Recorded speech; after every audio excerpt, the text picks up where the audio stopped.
Hello? Hey, who? What's up? Nothing, B. Just watching the game, having a bud. What's up with you? Nothing. Watching the game, having a bud. True. True. WazzzUp! Yo, who's that?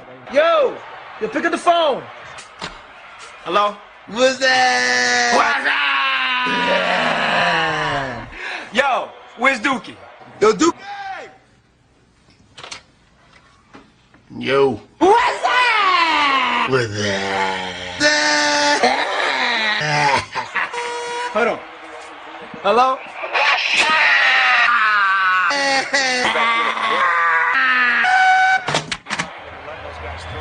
So what's up, B? Watching the game, having a bud. True. True. Thank you guys for being here. Today we got a really special guest, guys. And some of y'all just know him as a DJ on Twitch. You hear people call him Bay Area legend. And we want to get into why he truly is a Bay Area legend. You know what I'm saying? We got Alex Mejia today. So stick around, guys. We got some good stories for you. We're going to have some hip hop history, going to have some funk history. And of course, our man does philanthropy too. So he does Beats. We got Beats for Hope in the building, and they raise all kind of money for different food banks. And they even got some events coming up to help people get jackets for the wintertime.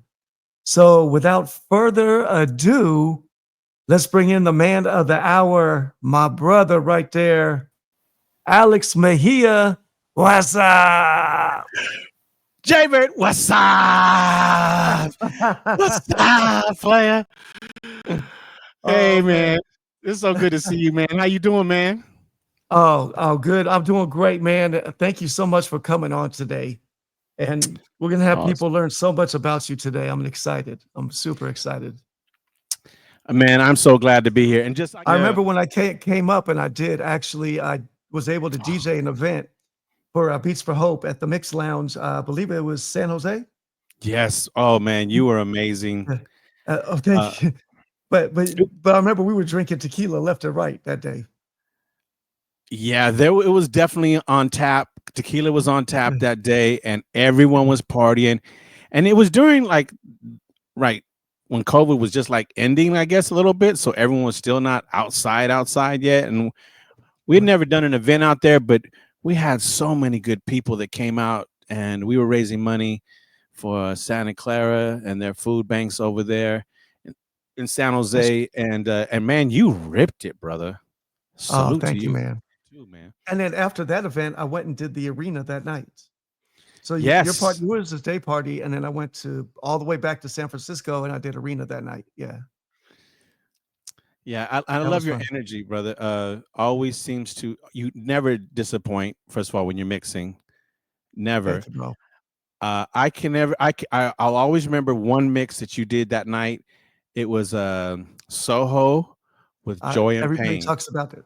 Yeah, everybody talks about that. Yeah, man. I wanted to reproduce it, redo it, but I'm like, no, I can't. But if you don't do it, at some point you may hear me mixing, and there it is, because it's just so icy. Right on, it goes good. It goes good. It goes really well. Very clever.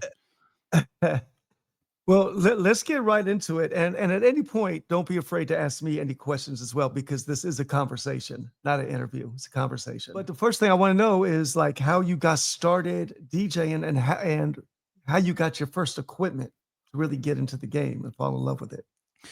Okay, so first of all, if you're DJing or anything in the music business or anything at all, you have to love what you do, right?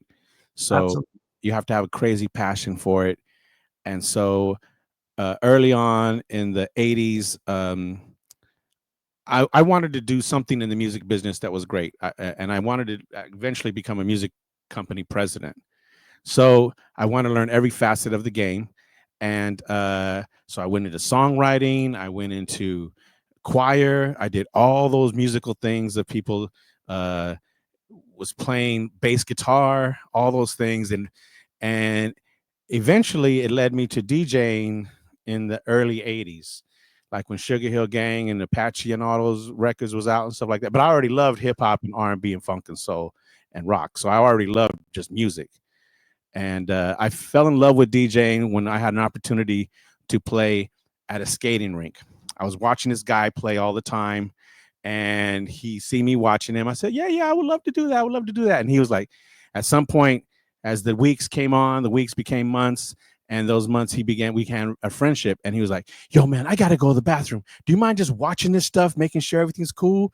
I go, okay. And he took off to the restroom, and I was like, it's my chance. And I had a bunch of people in there skating. And the first record I ever dropped in my life was Rock With You by Michael Jackson. And you know that feeling when you first drop a record and you see the whole place go, whoa. Yes. And then I was hooked. I was hooked. So, you know what, Alex? That's what's up. That's what's up, right? That's what's up. Yeah. And I seen it made people happy. It made me happy. And so I just continue to keep getting the pieces of equipment. You know, the school had some stuff that we found in their basements, and it was like a whole setup put together, but you couldn't really mix on it. I wasn't even thinking about mixing yet. I was just trying to figure out how to use it and create events to DJ. And eventually, moms would let me use some of her equipment. Someone else would let me borrow some of their equipment, and I'd borrow Papa Larry's records. We had Luther Vandross and Peepo Bryson and Michael Jackson and all those great records, right? All those great records. Right. So I would borrow records, and then I would give them back to people to go like, what happened to my records? Why is there fingerprints all over my records? But then the party started getting more intense. So I started doing more high school dances, and then hooked up with my good friend Chili Sauce, Don Alonzo, who I don't know if he's here right now, but he's in the streams all the time. Shout out to Chili Sauce. And then we just started doing parties outside of high school, and toga parties, keg parties, crazy parties, boat parties. And I just kept going, and then eventually it landed to radio. That's a whole other story in itself. Yeah, that's all. Yeah, and we're gonna definitely touch on that because. So does that answer suffice a little bit there? Does it? Yeah. Well, how old were you when you first got your first like DJ equipment, like where you're mixing? Well, I was using this stuff by age 17 and 16. Okay. And then I finally got my own gear probably about age 18. Yeah. Okay. I'll tell you a funny story. You guys might like this. I think you guys like this. So I was playing junior. I was JV football, right? And I love to play football. I love sports. I loved it. Got in healthy shape. Yo, you guys have been proud of me. I was running fast and looking good, and had the tan with just the tan. It was right here because everything else, the helmet covered my face. I was looking all funny and stuff, but it was cool. And reverse raccoon. Yeah. Reverse raccoon. Excellent. And one thing that led to another is I met a gentleman by the name of Bill McLaughlin, who was helping me on my game. And he says, I hated these big ass motherfuckers just hitting me. All right. And I'm like, nah, man. And so I could run fast. Right. So I get around them, but it wasn't in my heart. It was not in my heart to be I was like, I'm not going to do this in my senior year, and I'm not going to do this after high school. And he said, what do you love? I said, music. And he says, all right. He says, well, come with me on this weekend. I'm doing a wedding, and you can help me, and they'll make a little bit of money. So I helped him carry his equipment and stuff like that. And then I watched the game as a mobile DJ. And right. Salute to the mobile DJs out there, right? Because that's where it really begins. Cheers to the mobile DJs. Right. And that's where all our journeys begin. Yep. Yeah, that's where the journey begins. How were you when you first started? I was 18, but I had always collected records. Like I didn't just collect albums. I always collected like even 12-inch singles. Like, when Boys in the Hood came out, like I had to have it. So right. So I had to get the 12-inch single. It's Time. I had 2 It's Time records. I didn't even have like turntables. It's amazing. You know. What was the first record you ever bought, Jay? The first album, I want to say it was like the Kiss Alive 2 album. I used to buy records. I used to buy records not because of like who was on the record, but because of the record cover. Like AC/DC had the most amazing album covers. You know, Kiss. I was a big Kiss guy. You know, like rap hasn't even hit me yet. You know, like rap, because rap isn't out yet. And I think we had the same rap song that got us to fall in love with hip hop. I believe you have the same answer as me. Mine's Rapper's Delight. But hello, right? Yes, but not everybody. That's because we're the same age, but not everybody has that same answer. So we're closer in age. I'm not saying we're the same age because I'm probably older than you. Well, oh yeah. Yeah. Let's not talk about that. Let's leave that. No, let's leave that. What's up out of it? What's up? That's not what's up. That's not what's up. That's not what's up. I think album covers. My first album I ever bought was One Nation Under Groove. One Nation Under Groove by Funkadelic. Yes. And those album covers are amazing. Yeah. Right. Yeah. The Funkadelic Parliament Funkadelic album cover is crazy. Yeah. Salute to Parliament Funkadelic. And they were big in Oakland. That's where I'm born and raised from, by the way.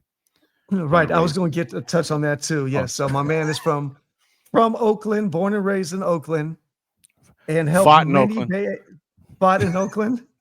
That's right. You know, not like you got to knuckle up in Oakland. It's a rough neighborhood. Yes, it was unnecessary. Right. Where are you from, Jay? I'm born in Flushing, Queens, and raised in the San Fernando Valley. Before everything was built up. So like I lived in the San Fernando Valley, wasn't really much out there. Freeways were empty, you know, so like stuff like that.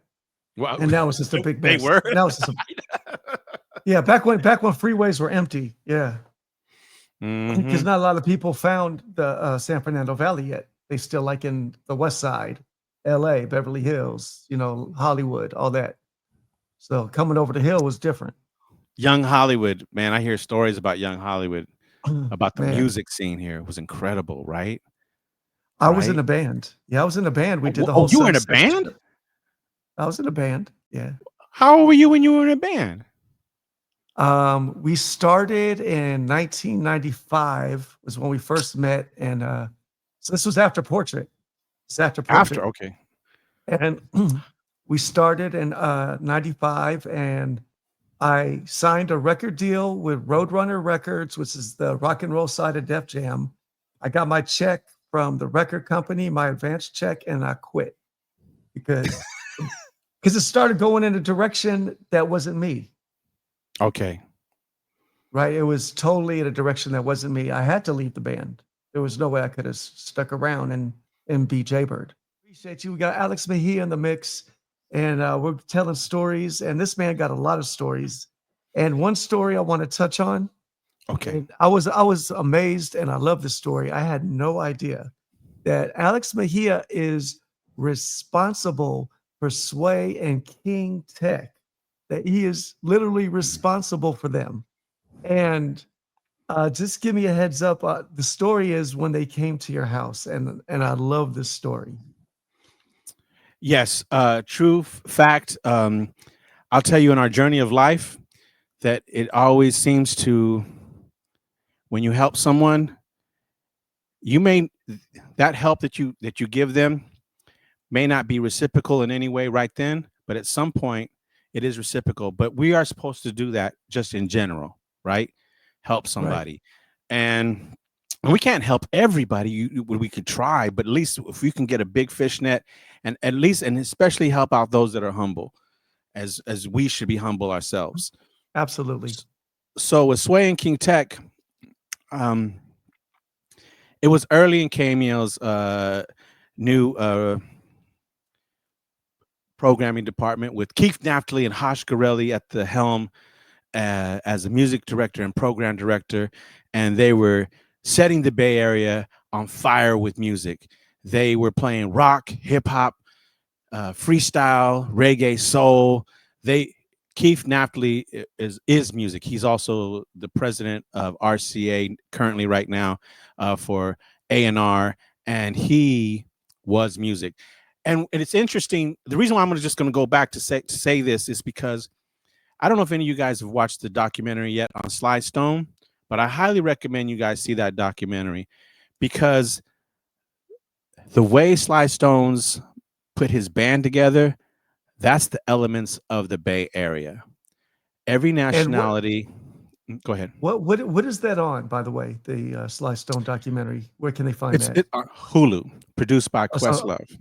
Okay, cool. I got Hulu. Cool. Watching it tonight. You have to watch it. You'll enjoy it so much. If you love funk and soul and the story of someone's influence over Prince, Michael Jackson, and everybody else, his story is tremendously great. And who knows that no one really realized that this seed was being planted in the Bay Area, because we all grew up on radio, right? As everyone back in the day.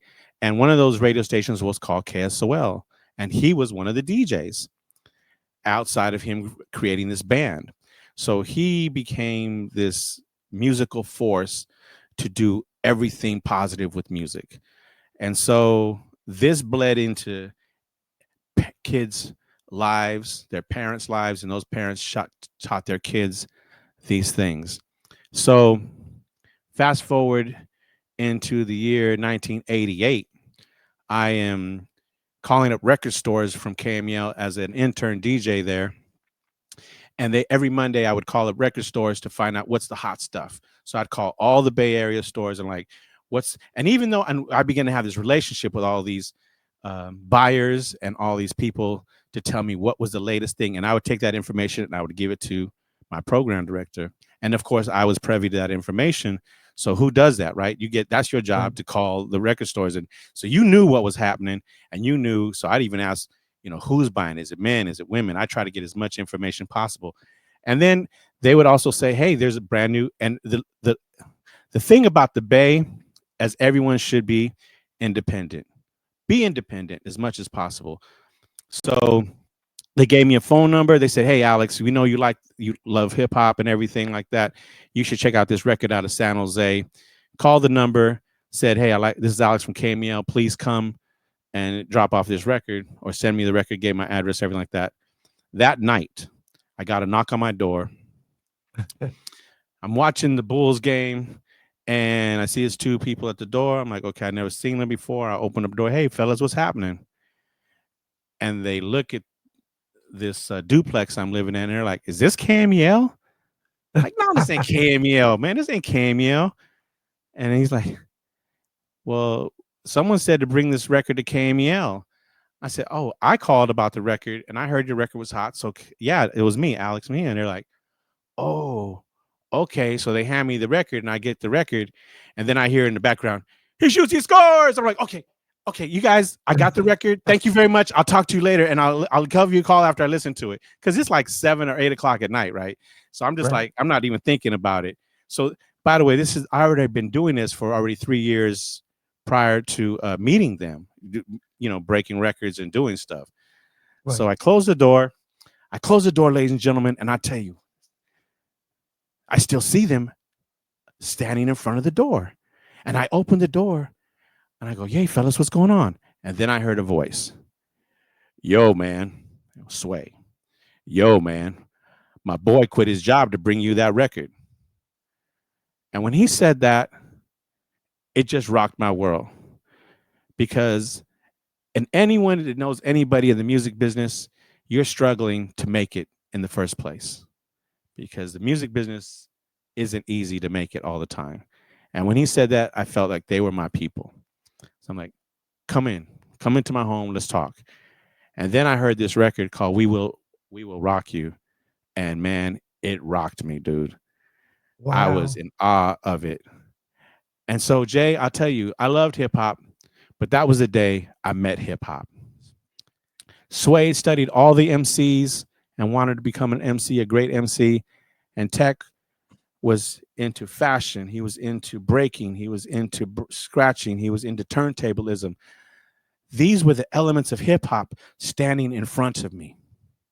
Right. You don't see that. This is early on in the 80s, early on. That's what I was I was just gonna say. Yeah. I already was playing. Um, I was already playing like Ice-T and all that stuff, and I was playing stuff on Cold Chillin' Records and all that good stuff. But I had never really met a lot of the artists, except I met Shock G and everyone early on. But Right. the fact of the matter is, this is hip hop's baby, the birth of hip hop, and I'm like, I just love their story, man. And they were humble and they were hungry.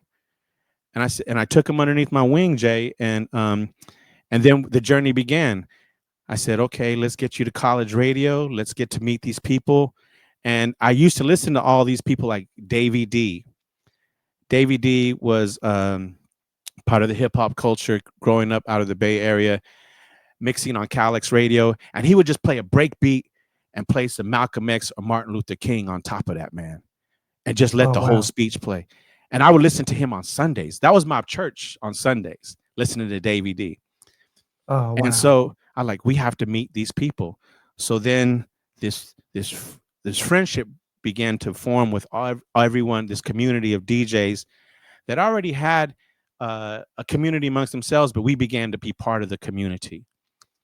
And that's how I met Sway and King Tech. And then from that point, I have some other great stories if you'd like to hear it, but I just want to let you know, salute to Sway and King Tech for making hip hop stay alive, keep bringing it alive, and taking it to levels still that we have never seen and are still seeing and noticing today. Salute to you, my brothers. Salute. Yo, bro, like Sway and King Tech just showed up at your door, bro. Like And I'll tell you guys something. The part that was the beauty of it was, so then the record that I mentioned, We Will Rock You, all the DJs in here, D-Scans, everybody up in here. Shout out to D-Scans. I watched him play last night. He's in this chat right now. D-Scans. Salute to D-Scans. Salute, fam. Salute. Yes. And the reason why I'm mentioning him, because I want to talk about him in a little bit, because his scenario is very similar. But with Sway and King Tech, they have this, it was a complex hip hop record. Of course, you yourself would know how to figure out how to put it in the mix, Jay. You would like, I'm figuring this motherfucker out here. Yes. It had mad energy. Tech made this in his garage. It had Chic. It had West Street Mob in it. It had some Grandmaster Flash in it. It had all the elements in there, and it had a dope MC by the name of Sway and some James Brown in it on just one record. Everything else on the EP was dope, but this one song had everything in it. Anyway, none of the DJs would play it at KMEL, the station I was on.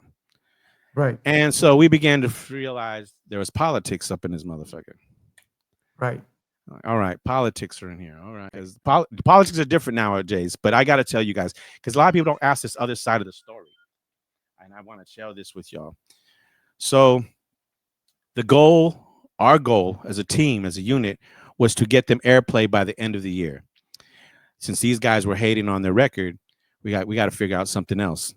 So I said, well, I got to figure out how to make you guys a household name in the Bay Area. A DJ battle was being created by, God bless his soul, Cameron Paul at City Nights. He was brand new to the team, and rest in peace. Rest in peace. Rest in peace. Yeah. And so I asked King Tech, I said, and I've never seen King Tech ever do these things on the ones and twos. I just could hear it on the recording, right? And so, Jay, it was like this. Yo, Tech, you got to get in this DJ battle. When is it, man? It's September. And Cameron Paul's doing it. I'm not doing that DJ battle. Click. Motherfucker, what? These are my friends, right? These are my friends. Right. Click. I'm like, so I started working on Sway. Hey, Sway, man, I got to get you guys. Remember, the goal is to get you guys on the radio by the end of the year. I need him to get on this battle, so that way at least there's a, relationship here, and you get to do a mix on the station. And he's like, Yo, man, he don't want to do it. I can't make him do it, Al. I can't make him do it, Al. Sway, you got to do it. Yo, Al. So I be on him every freaking day. And see, the thing is, sometimes the managers want it more than the artist, right? But sometimes the managers got to pimp slap a little bit, the artist a little bit. I couldn't pimp slap these dudes. I just could just be verbally positive with them, and challenge them.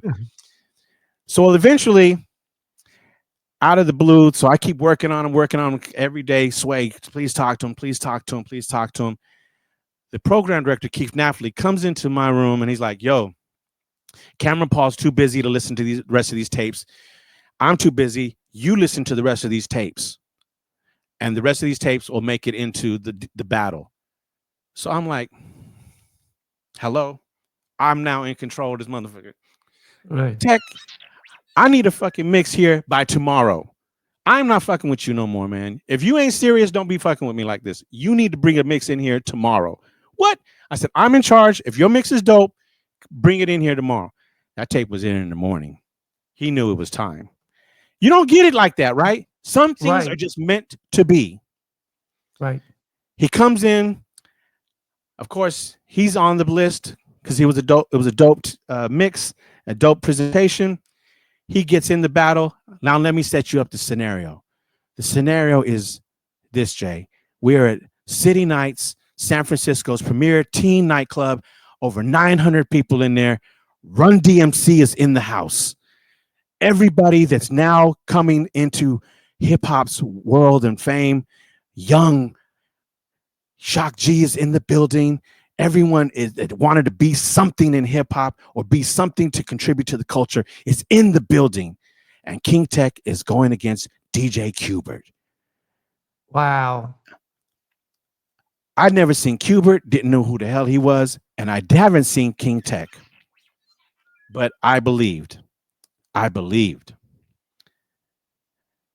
Qbert comes on, phenomenal. Right. King Tech comes on. It was like an act of God came into the building, dude. The breaks, the scratches, the presentation, the stylization. He had flavor. And he played the breaks and everything exactly the way it really should have been heard. And he was flexing. Ladies, so the DJ does what? The DJ, as he's scratching on the ones and twos and going left and right and doing turntables and going backhands, he begins to take off his shirt. Wow. And he was yoked. By the end of his routine, the women are going, they're going fucking crazy. And I'm like, I manage him. That's my brother right there. I manage him. He won the battle. He won the battle, bro. Right. That's what's up. It's a beautiful experience. So salute to King Tech. Now, in the year, we still need a Sway to become a household name. Right. During that month of December, there is a battle of rappers going to happen. Hey, Sway, there's going to be a battle on KMEL of rappers about Christmas. I'm not rapping about fucking Christmas. You got to be kidding me. I'm going to put, come on, right. Jaybird, as you know MCs, right? No one's going to put time. Yeah. In 88, they're not going to put their stamp of like, I made it because of a Christmas rap, right? Like not unless you were Curtis Blow, right? Or something, but it worked for Curtis Blow, right? Or Run DMC, Hollis. Oh, Run DMC. Yeah. Thank you so much. Yeah. But they were on record deals. They had record deals. And so he's like, I'm not doing this. So then I had to get on Tech. Yo, man, you see how you got all this access now to this radio station? We need him to do that. He's not going to do it, Alex. And he was a hard nut to crack. I begged him every day, asked him, please, you got to do this. Sometimes he just wouldn't even answer his phone. He knew I was calling. I'm like, motherfucker, you know I'm calling you. Come on. Ladies and gentlemen, if someone keeps getting in your face, you got to do this, you got to do this. I tell you right now, I don't know who you are out there that's watching this 1 year, 2 years, 3 years from now, but I'm going to tell you right now, pay attention to some of your friends and family that's really trying to look out for you to come up. If they say you have talent and you got it, you got to do something about it. Absolutely.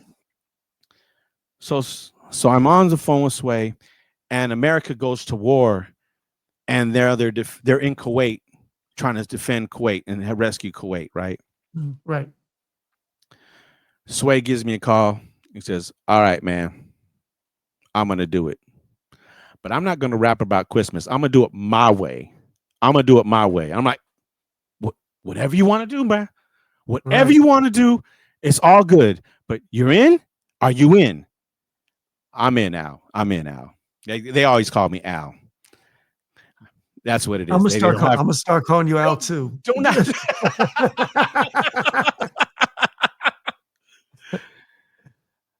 It was almost like it was yesterday, Jay. I swear to God, man. Because I just seen him yesterday. So just to see them. Yeah. So what did you do yesterday? Yesterday, I was with Swanking Tech, and they were doing a presentation called Follow the Culture, where they had a band, 50 MCs. It's out the bag now. 50 MCs, and the band would and with DJ Revolution at the helm. Musicians from Dr. Dre's camp, musicians from Fishbone, musicians from De La Soul. Wow. Yeah, and if the MC liked the beat, they would come up and get busy on the mic, and from that, they would there was a vote on who was the dopest MC of the day, and so I was a judge for that. I'm very honored to be a judge for that. It was cool, and they also honored two great MCs, Juice and Corrupt, from the Dog Pound. Oh yeah, I heard about that event. That's right. Okay. Yeah, and so it was a private event, and it was cool as hell. And it was almost like a reunion. It was because they also said, it's like, you got to help the next generation, man. You got to do it, man. And so go backwards all those years. Sway enters this battle at a Southland Mall in Hayward against a rapping granny and a 14-year-old rapping about Christmas. But the beauty of it is the program director, Keith Napoli, was the judge. And so every artist did their thing, and then it was Sway's turn to end the whole show. And Sway rapped. I highly recommend you guys find this song, listen to this song. If not, I'll play it tomorrow on my stream for you guys to hear it. It's called It's Time for Peace. But It's Time for Peace was not only about the war and how the government uses people to go to war, but it was also about police brutality, violence on each other in America. It was totally about peace. It was deep. It was deep. It was a dope rhyme, dope everything. And I remember this is exactly, so I'm looking over at Keith Napoli, and this is what I see. I'm gonna play it out for you guys real quick. So I don't mean to have to turn my back, turns the camera, but this is what happened though. So we're pretending this is the stage, right? So this is Keith, and I'm standing not that far from behind him. He's like, "Oh my God, he's a star." And I'm like, yes. I told you. Yes. And he's like, I need to meet with him. I go, I know, right? That Sway's a star. And he's like, so him, Sway, and King Tech, he sat with Sway and King Tech, and Tech told him his vision of the Wake Up Show. And then it began. That's what's up.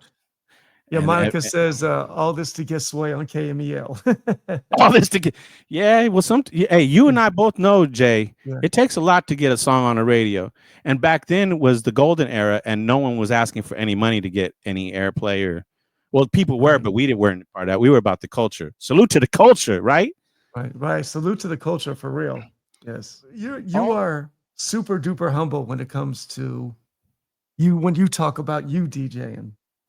I hear other people being like, but they'd be like, yeah, I'll go to the club, and Alex Mejia was rocking the club, and you would always say that I like doing recordings, and I wanted to be better as a live DJ. But other people talk about you as a live DJ, though.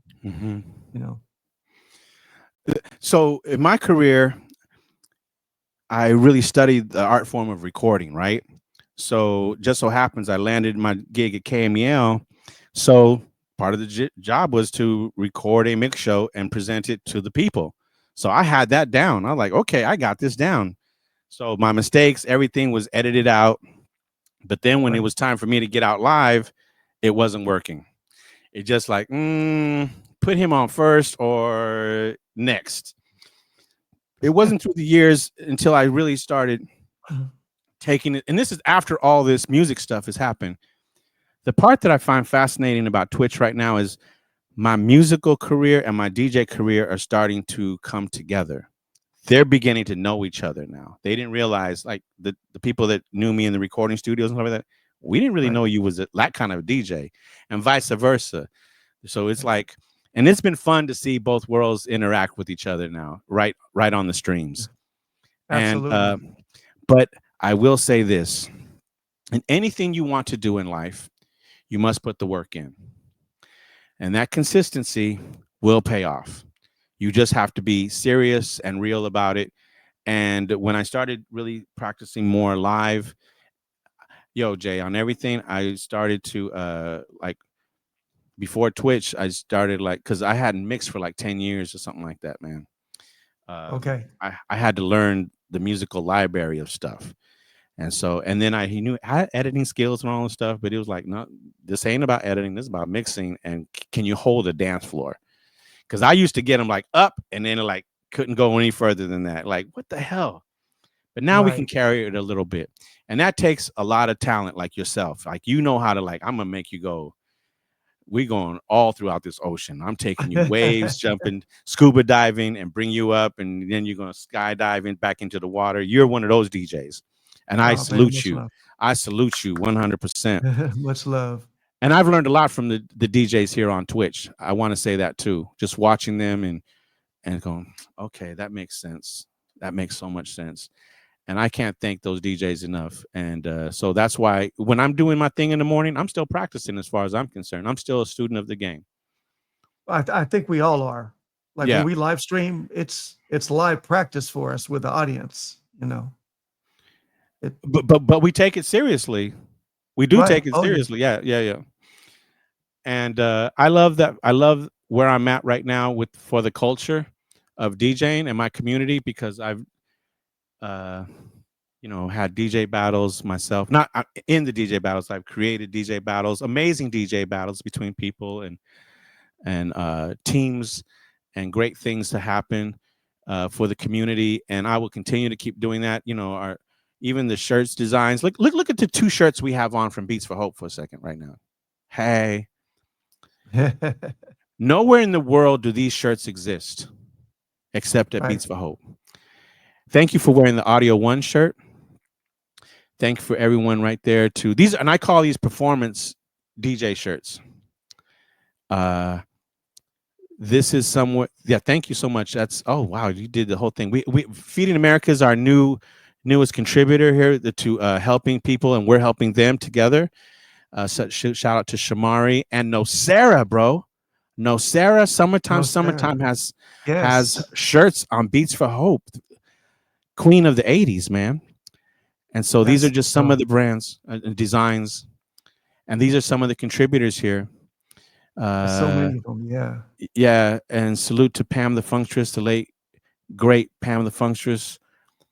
Girls Rule, DJ Dave Paul, Snapback, Heavy, Down to the Core, Basketball Training. We have all the cultures up in this, and we're growing. We're gonna speech from the Does Hip Hop Saves Lives, man. I'm so thankful for him. Oh yeah. Matter of fact, before you get into that, let's play a little advertisement for Hip Hop Saves Lives. Thank you. For the people to see. Yeah. In a world where music has the power to change lives, there's a movement that's making a difference. Introducing the Hip Hop Saves Lives collection, a collaboration between Beats for Hope and Speech of Arrested Development, supporting Positive Impact International. What's up, y'all? This is your brother Speech from the group Arrested Development. I'm really excited to share with you guys our new project. It's called the Hip Hop Saves Lives collection. It's t-shirts that go to help people make a positive impact in this world. Totally giving the power of hip-hop to the people. Support us. The Hip Hop Saves Lives collection is not just about fashion, it's a statement. Each item is a symbol of unity, creativity, and the belief that music can change lives. By purchasing from this collection, you're not only supporting the culture, but you're also supporting a cause. All proceeds from the Hip Hop Saves Lives collection will go directly towards Positive Impact International. Positive Impact International is dedicated to empowering at-risk youth through education, healthcare, and sustainable development. With the support of Beats for Hope and the Hip Hop Saves Lives collection, we can make a real difference in the lives of those in need. So let's all come together and purchase with a purpose. Let's celebrate our differences and make a huge difference. Thanks, y'all.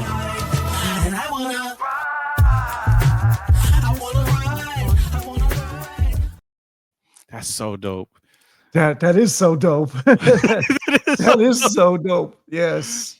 I have to give you a shot. I'm gonna have to give you a shirt. Definitely. Thank you so much. Speech is an old friend of mine from that golden era of hip hop.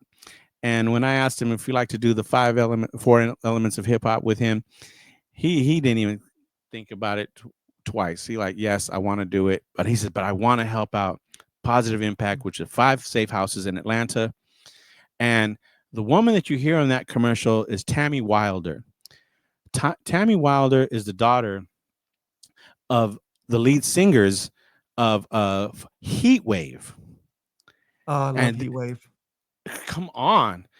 Yeah. And Heat Wave, it was her dad and her uncle were the founding members of Heat Wave, and along with Rod Temperton. And oh my God, I mean, she is just an incredible soul. You brought up Rod Temperton. I didn't want to interrupt your story. No, go ahead. Go ahead. It's all good. But salute to Tammy and Speech for bringing that project to Beats for Hope. We thank you so much, and everything that you do. You guys are so incredible. And he has a brand new album coming out. Get ready for the next album coming out from Arrested Development. It's going to be incredible. Yeah, I was lucky enough to have a mom who would just drop me off at the concerts, man.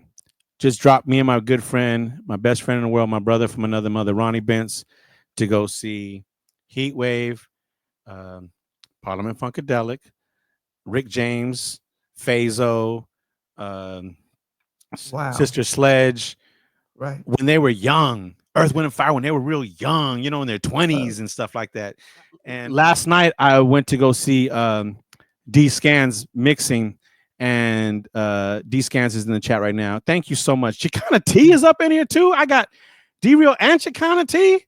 Latin power. Much love, Latino guys. Power. He dropped it in on Lanker. He's playing at Manny Madigan's restaurant. You know who Manny Madigan is, right? Famous engineer. So he's mixing at his restaurant, and he drops in Portrait. And I was like, yeah. So shout out to D-Scans for keeping the culture of life alive and still playing those hits. Thank you. Yeah, and I'm kid you not, ladies and gentlemen. It's the restaurant's called Versus. It's so dope. They have him premiere center in front of the entire restaurant while you can sit there and have your steak dinners, and the DJ is just as close as we are. And he's mixing and he's playing Here We Go Portrait along with some Mary J. Blige and Stevie Wonder. And everyone they have no dance floors in LA. That's a whole different story in itself in the Valley. But people would get out of their seat and they just start moving and grooving. Hey, they just started like getting up. And then when they were done, they're like, okay, my food is getting cold. Let me sit back down. But D-Scans had it rocking. I highly recommend everyone check out Versus on Linkershim to see DJ D-Scans mixing 10:30 to 12:30 on a Friday or Saturday night. Salute to that DJ right there and producer. That's what's up. That's what's up. Yeah, shout out to all my producers, man. Yeah. Now, I hadn't seen D-Scans for over 20 or 30 years. He was from the group called Ideal. that was on Whatever you Virgin want to Records. do. Whatever you want to do. I love that record. Yeah. So I have a story about that record. Did you know that? No, but I'm not surprised. I have a story about that record. But D-Scans, first of all, salute to D-Scans. He wanted to get into the world of production. And somewhere I'm watching Tweak Music Tips. We all know, love, and Tweak Music Tips. And D-Scans is in there. And COVID hit. Everyone's on lockdown. And Kova says my name. And he's like, what? Alex Mejia's in here. And I say, and he says, hey, Alex, this guy, D-Scans is saying, what's up? I said, D-Scans? I haven't talked to him. And so we met, I think, 2 days or 3 days later. And D-Scans was humble and kind and hungry producer. And he had given me some beats as I was an A&R director at Virgin. And I'm like, and the energy was there. It just needed more impact. It needed the sonics needed to be up there a little bit more and everything. I said, so I had an apartment full of equipment, little bit of equipment, but it was like I had the drum machine that Big D and Tupac had from back in the day, and a rolling keyboard. And I said, yo, here, use this and get crazy. And I think he was inspired because that was Tupac's drum machine. No, first of all, he was inspired to make it just himself as a producer. Right. But he was like, this is Tupac's drum machine? I said, yes, it was. And he's like, okay, we getting busy. And it has a nice warm sound. It's an MPC 60. Has a real good sound. Like Dear Mama and all those records were made on that drum machine. And so you remember what it was? It's not SP 1200, right? SP. Oh, it's SP 1200. Yes. Okay. And so, oh no, it was MPC 60. D-Scans. I have it over there. And so he starts making beats, and you can start hearing the level of production starts getting crazier, right? Right. He goes to Atlanta, and he starts.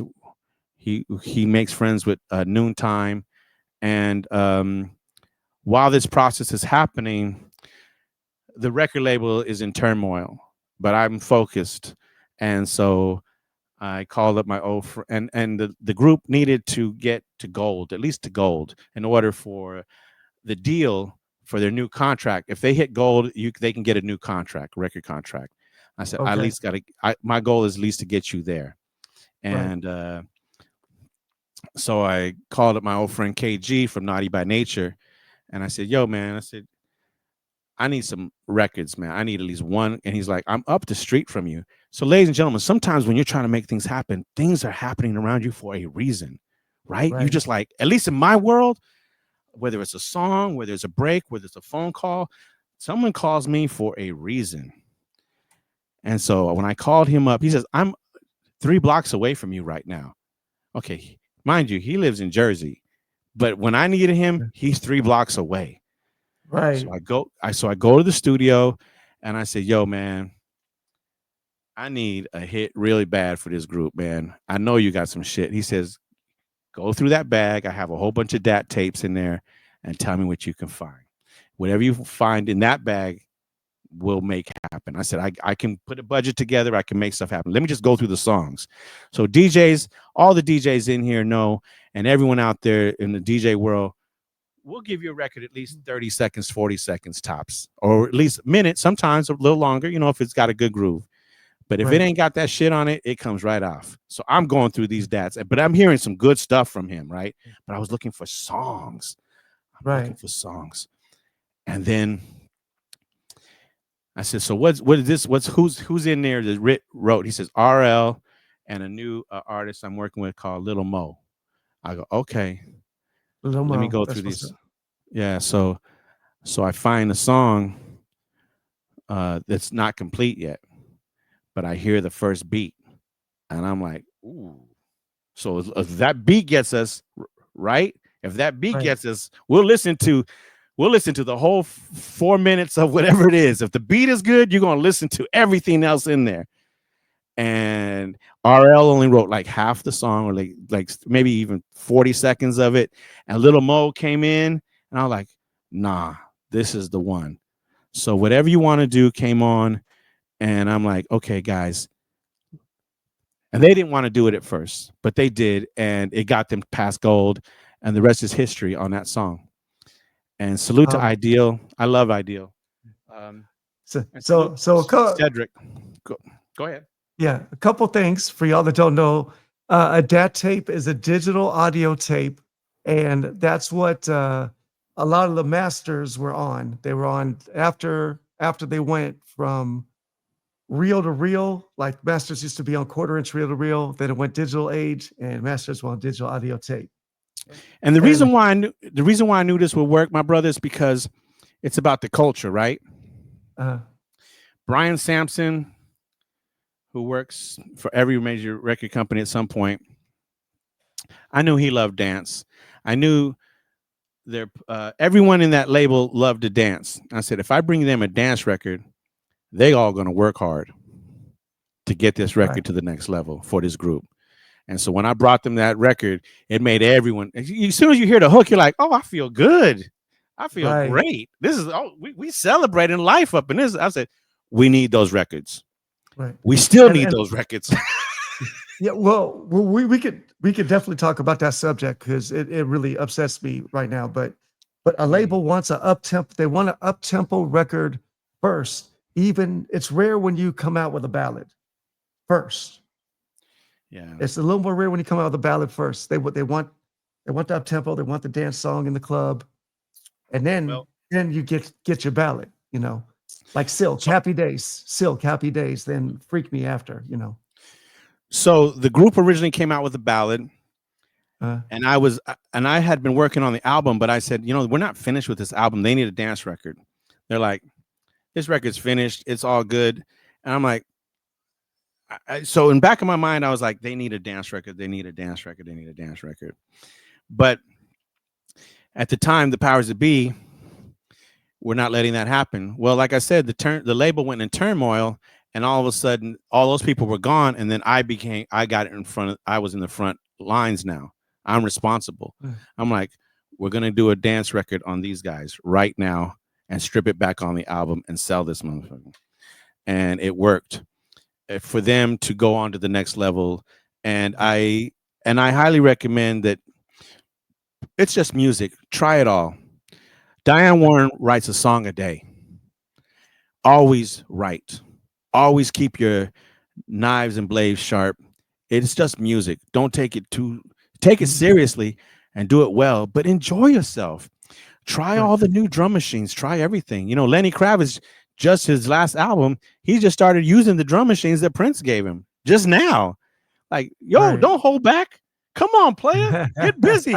Get busy. And for my producers out there, for me, as a producer that writes songs, the most important thing for me is arrangement of your song. You want to build up in certain places. You want to take out certain stuff at certain places to accent the vocal. So, I mean, some people do it like after they lay down the vocals, but arrangement is very key for me. And that's what makes a really good song. And the vocals too, arrangement, the vocals too. I agree with you on that. It's very key to it. And not everybody can do it. You need to work on that craft in order to do it and learn that how to use. The one thing I've learned through Twitch and DJing so much is energy. And watching all you DJs out there and watching everybody out there, whether it's Shortcut, whether it's Qbert, whether it's Michael Motion, the way he uses energy, the way Icy Ice uses energy. Oh my God, the way you use energy, the way all the East Coast DJs use energy. It's so essential to moving us and making our days that much more better. And so if you can do it in the songwriting and producing realm, you got this. Yeah, just gotta absolutely. Do it. Mm-hmm. Right, you just got to do it. You just got to do it. I remember my friend Clayton William, he was working on a record and it had the Biggie sample of Hypnotized, the famous Rise Herb Albert sample. And 40 Water wanted to use the record, but he was like, I don't want to use that as a sample. You need to replay this and get, because I don't want to pay for that. And I don't want people to say, hey, we're writing. You know, he had all the reasons for whatever he wanted to do, and it was all dope, and everything he does is dope. So Clayton at that time was challenged because 40 Water offered him a certain amount of money. And Clayton Williams, a producer from San Jose, check his credits out. He's dope as hell. But there was another young artist asking for the same beat as is for like 4 times as much money. He says, come on. And Clayton was like, what should I do? What should I do? And I was like, and Miller had wrote the hook, Miller from the Bay Area.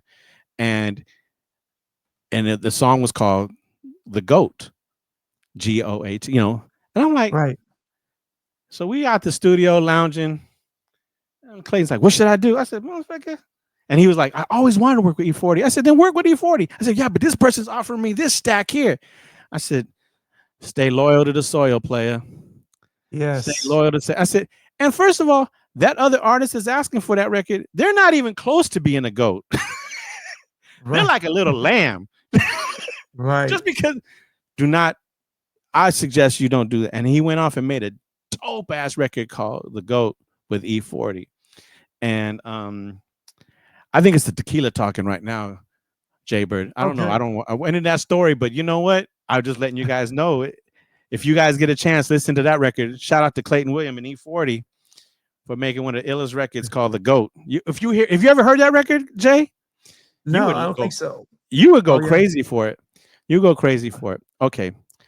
So what's next on the agenda here? Time is flying so fast. It goes by fast around here, and we are going to have some time for questions from the chat for us. Okay. But Cyberdog, aka J Dog, did have a question since it's on what we're talking about, and I feel like it's a great question that we could really go off on. Okay. And it says, don't the best producers just know what people are going to want and be hits? And that is absolutely false.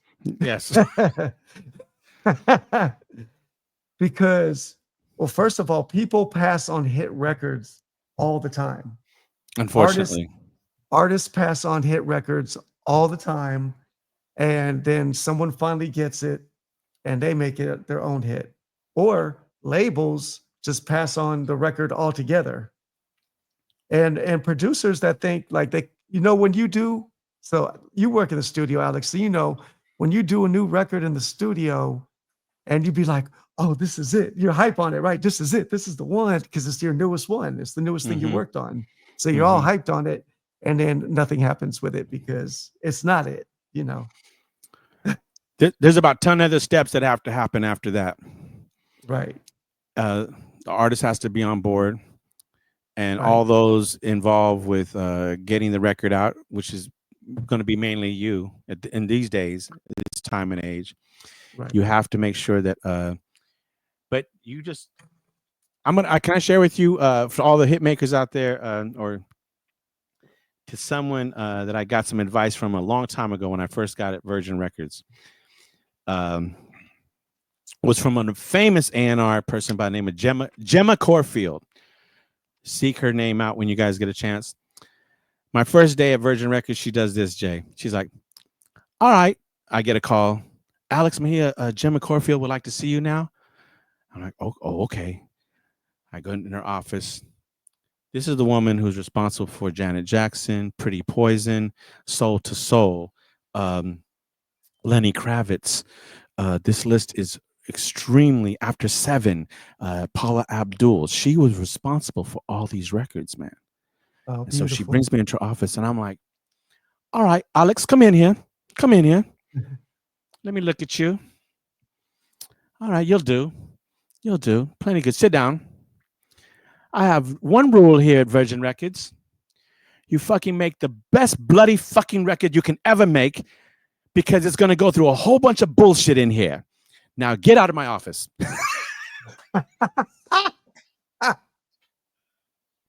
It's so true, though. It's so true.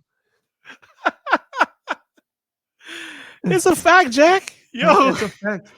Yeah, the artist the artist's favorite song you like that? like doesn't always get on the record. It doesn't even get on the record like half the time. So I know our favorite, like 5 of my favorite songs didn't get on the record, on the Portrait record. I'm like, damn. And so being in that position, I was like, okay, I get the chance to hear. It's really, you really have to understand the process. Cause I remember when Timberland brought Aaliyah's Try Again into the label before he mixed it and everything. And Gemma had called me up, and she'd always call me in her office. Thank God, I loved her for calling me in her office all the time. Like I'd be like already running. I'd be like this, dude. Alex Mejia, Gemma. They wouldn't even finish her name, Gemma. I'll be because we started having this thing going on. And she's like, Alex, I want you to hear the new Timberland with Aaliyah, you know, for the soundtrack and everything. I'm like, yes, let's hear it. So I'm thinking of here like I'm a finished record because I worked in radio. So I'm always heard finished records. So I'm still like learning the process of these are just demos. And so she's playing it. Leah's way in the back. The beat is, you know, the bass line's all, it wasn't mixed yet, right? So she's like, what do you think of this record? And I'm like, really? Right. And I'm like, she's like, you can't tell? Yeah. She's like, you can't tell? I'm like, get out of my bloody fucking office. I said, wait a second. She said, you have to really hear all the elements to make sure everything's there. They haven't mixed it yet, you twit. You haven't mixed it yet. It's not finished yet, but I want you to hear it because I know you love them. I go, I do love them. She goes, then what do you think? I was like, she says, all right, they're going to mix it later today. I want you to come back to my office once they mix it. I said, sure, you got it. And after they mixed it and they brought it back, I was like, oh my God, what an anthem for those that want to try again. Right. For those, no matter what you do, you have to, no matter how bad life gets, no matter how much they kick you down, you just got to keep trying again until you get there. I said, man, I love songs of inspiration. Salute to Aaliyah and Timberland for that one, and Black Ground Records. Man, that's great story, man. I love that. I love that. And shout out to DJ Hassan who did the remix of it. And sometimes you don't think that you do stuff that qualifies, right? So I'm listening to later, a couple weeks later, we do the remix and stuff like that. And I'm not sure if anyone liked it or not, but I'm hoping they liked it. And I picked someone brand new out the game for a fresh new sound. And oh man, DJ AM is mixing on the MTV Music Awards, and he plays the remix, dude. Nice. I'm like, oh shit. Nice. Right? I'm like, oh shit. I don't care if anyone doesn't like it. He liked it. That's exactly. And he's playing it for a real big audience. Yeah. Hello, millions of people dropped it on the one. Right. Thank you for letting me share that. I've never told anyone that story. That's so good. I love your English accent too, by the way. Oh, thank you very much. Well, I was around a lot of English people. Yo, last night, Corrupt did for Sway and King Tex for the Culture. Icy Ice, you missed it. But man, he did that song. He did Ain't No Fun. And man, it was nice. It was nice to see. And Revolution was the DJ for him. Right. So he went through all his hits, and salute to that moment. It's fresh in my mind because it was just yesterday. But yeah, man. So Ain't No Fun was rocking yesterday. Was a song. Everywhere. Ice. Speaking of Ice, he is going to be at Jackets and Jams here in LA as Beats for Hope is the goal is 1,000 jackets with Raji and everybody in place. Michael Motion, Planet Promote, Icy Ice, and more DJs to come. Chewy Gomez, that's happening October 11th at Delicious Pizza. If you guys can, save us your jackets to bring to this event. he's going to be tearing things up for just a little while. He's already booked for that day, but he's going to be there. And salute to you, Icy Ice, for coming to this party. And once again, Chewy Gomez is coming from the Bay Area to even mix at this party. That's what's up. And you guys have never all mixed together yet. Oh, let me know if you're available, bro. Please let us know. I'm in. Ah, that's what's up. I'm in. Yes. Yeah. That's what's up. I was looking at the flyer, feeling some kind of way right now. I was like, well, no, I don't see Jaybird on there. Yeah. First phase. First phase. First phase. We got it. Yeah, no. Thank you. I'm done. But also, not only is there going to be a Jackets and Jams in LA on October 11th, but there's also one before that in September 20th in the Bay Area, right? Yes, we've done it before. We can do it again. It's with Beats and Brews, Local 55 Fire Department, and Chewy Gomez in the city of San Leandro. All cities are invited. We're still getting the DJ lineup together, but this is happening, and it's a lot of fun when we bring the community together for a special cause. And that's what's up. That's what's up. That's what's up. Yeah. I mean, you guys, killed it last year. Like, you had so many. You needed a truck. You needed like a U-Haul truck. Like I said, sometimes things happen for a reason, Jay. So I was renting a truck, and the truck that I thought was going to be big enough, they're like, "Oh, Alex, I'm sorry, that truck has been rented out." I was like, "But I got, come on, man." They're like, "Sorry, we don't have that truck here." I'm like, I didn't know what 1,000 jackets look like. I did not. I sent you a video for that, by the way, but I didn't write down 1,000. Anyway, I was like, I don't know what 1,000 jackets look like. They're like, "Well, guess what? We have a bigger truck for you, and we'll give you a discount." I'm like, "Okay, I love it. Let's do it." So they got us a 29-footer truck, and we fill that up with jackets, dude. 29 feet full of jackets. And salute to D1 Drew and the whole family out there for Beats and Brews and the Twitch community and Bay Area residents, and now radio station with Jazzy Jim and all the DJs of their airwaves, just participating in the old school DJs like Jose Melendez, and Modulus was there to mix Audio One. There were a lot of great DJs there who got down. Love it. I don't remember everybody right now. I'm on my second bottle of tequila, so sorry. Right. No. We love right tequila, now. Alex. Tequila Alex I know. Is awesome. It's Tequila Mejia, brother. Yeah, Tequila Mejia. I love it. Yes. Shout out to Lockdown in the chat right now. Lockdown, I love you, brother. How you doing, man? Shout out to Lockdown, who was our very first guest. Yes. Lockdown's the very first guest. Then we had Sunny D. So now I would like to ask you, because I had the same answer on week 1 and the same answer at week 2. And this might be a little harder for you, and you might be a little biased. Your number 1 MC of all time on your hip hop list. It doesn't have to be from the Bay. I mean, you're number 1. My number 1 is Tupac Shakur. Your number 1 is Tupac. But Rakim is right. Yeah, I was friends with Tupac. Yeah, I was friends. He was my friend. That's what's up, man. Yeah, I feel bad for that situation. Yeah. Oh man. Yeah. He was man. I don't know if you I hope Icy Ice got a chance to meet him, but man, he was so passionate about life. Now, but hold on a second. You just can't leave me hanging out there with just one MC. Rakim, KRS-One, La Russell, these MCs like nobody's business. I love great MCs, Right. Rappers. But Tupac is your number 1.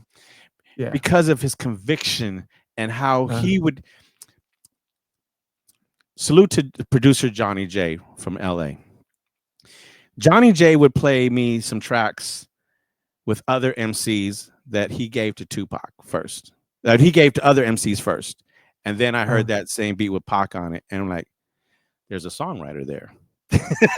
Right. He knew how to elevate a beat. He knew how to make the best out of a record all the time. And Right. that is a songwriting trait that a lot of people don't always have. And so Tupac was extremely special. And I was lucky enough to be in radio, like I said, since '86. So I got a chance to see all these artists develop through the years.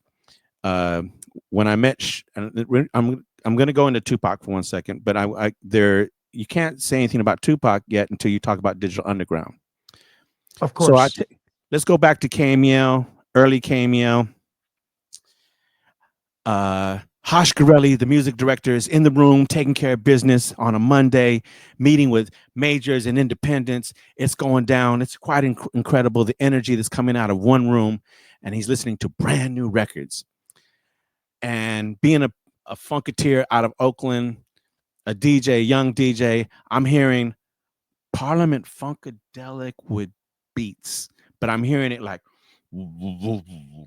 I can tell it's Parliament, but I'm behind the wall, right?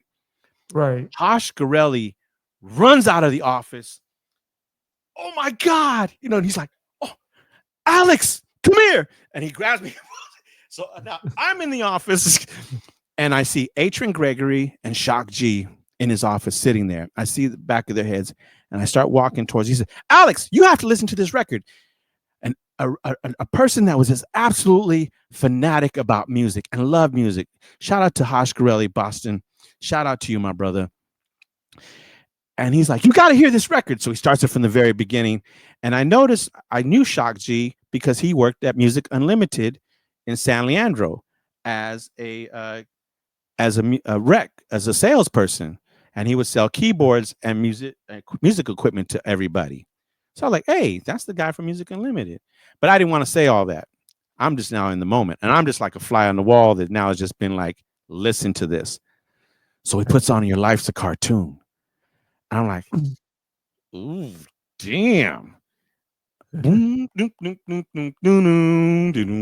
the beat just starts kicking in. I'm like, oh shit. and then Hosh is like, I got vinyl. And I'm like, yes. And I'm like, they're excited. I'm excited. He hadn't even formed Digital Underground yet. This is who I am in the business. When they say legend, I'm a survivor. I'm not a legend. I'm a survivor of the music business. You're a legend, bro. No. I am a survivor because I had a chance to see all these things happen. So he's like, they see me excited and stop it, Icy Ice. And I'm seeing these moments happen in real time. And these are embedded into my mind to see Shock G see me get excited about his music for the very first time. And I'm like, oh my God. Mind you, this is before Sway and King Tech. I met them. Before I met them. And so remember when I told you about King Tech at that battle? Shock G was at that battle between after Shock G had witnessed King Tech's greatness as a DJ, and he had sold King Tech music equipment too. He walked up to him and says, yo, man, I'm starting a new group called Digital Underground. Will you be my DJ? And King Tech was like, I heard your stuff is hot in the street. I know what's happening. I love your work. He said, I just partnered up with my brother Sway. For me not to work with him and just go right to you would not be cool. So I'm going to stick with Sway. Can you imagine if that had happened? Wow. The King Tech never did that. Loyalty to his friend in music and no DJ Fuse, no Money B, no nothing. It would have been something totally different. There would have been no wake up show. Maybe there would have been a wake up show. I don't know. I can't say that. But the story I told you of how all that unfolded would have never happened. None of that would have ever happened. Sometimes certain things are meant to be. The love between those brothers were real. Back to that song that I mentioned, It's Time for Peace. I needed them to elevate. I asked Shock G and Paris and Money B to get on the record with Sway. So those guys did a verse on It's Time for Peace. I highly recommend you guys seek that record out because it's still relevant to today's world, even more so now. Absolutely. And this is before Pac even entered into the building. So as the rise of, so when they came out with that record, it was selling like hotcakes in the Bay Area. Shout out to Leopold's Records and Daria Kelly, who introduced the group to Tommy Boy Records, which then signed them. And the beauty about Digital Underground was, once again, that Sly and the Family Stone element. It brought people together. It brought hip hop of all colors and sizes and the culture together. It really, you've seen Queen Latifah, you've seen E40, you've seen people from Atlanta, you've seen people from Florida. Everyone got down and came out to a Digital Underground party when it came into their town. And Pac was a roadie for them. Right. And as him being a roadie, you know, we were doing summer jams, and I got a chance to meet him, and he used to come to the station. He used to get down on the Wake Up Show, and to see them evolve. And as that began to transpire, I get a phone call from MCA Records, and they're like, yo, we're setting you up for a private screening to see this one movie called Juice. Pac's the star of the movie. I'm like, what? Yeah. Go check it out. I check out the movie Juice, which all you guys love. I know you guys love that movie. Love if you Juice. haven't seen that movie, Yeah. Come on now. And I Love come back, Juice. right? And I had never seen Pac on film. So I come back to the radio station, and what did I do? I did the same thing what Keith Napoli did with Sway. Ready? That guy's a star. He's a star. Man. So I call up the label and I'm saying, yo, man. So they tell me, yo, we got KRS-One on this soundtrack. We got all these party people in it, Black Cop, all these records. I'm like, oh my God, what? Oh, we got, and so he's like, yo, we got Rakim on this record here. We got Naughty by Nature on this album here.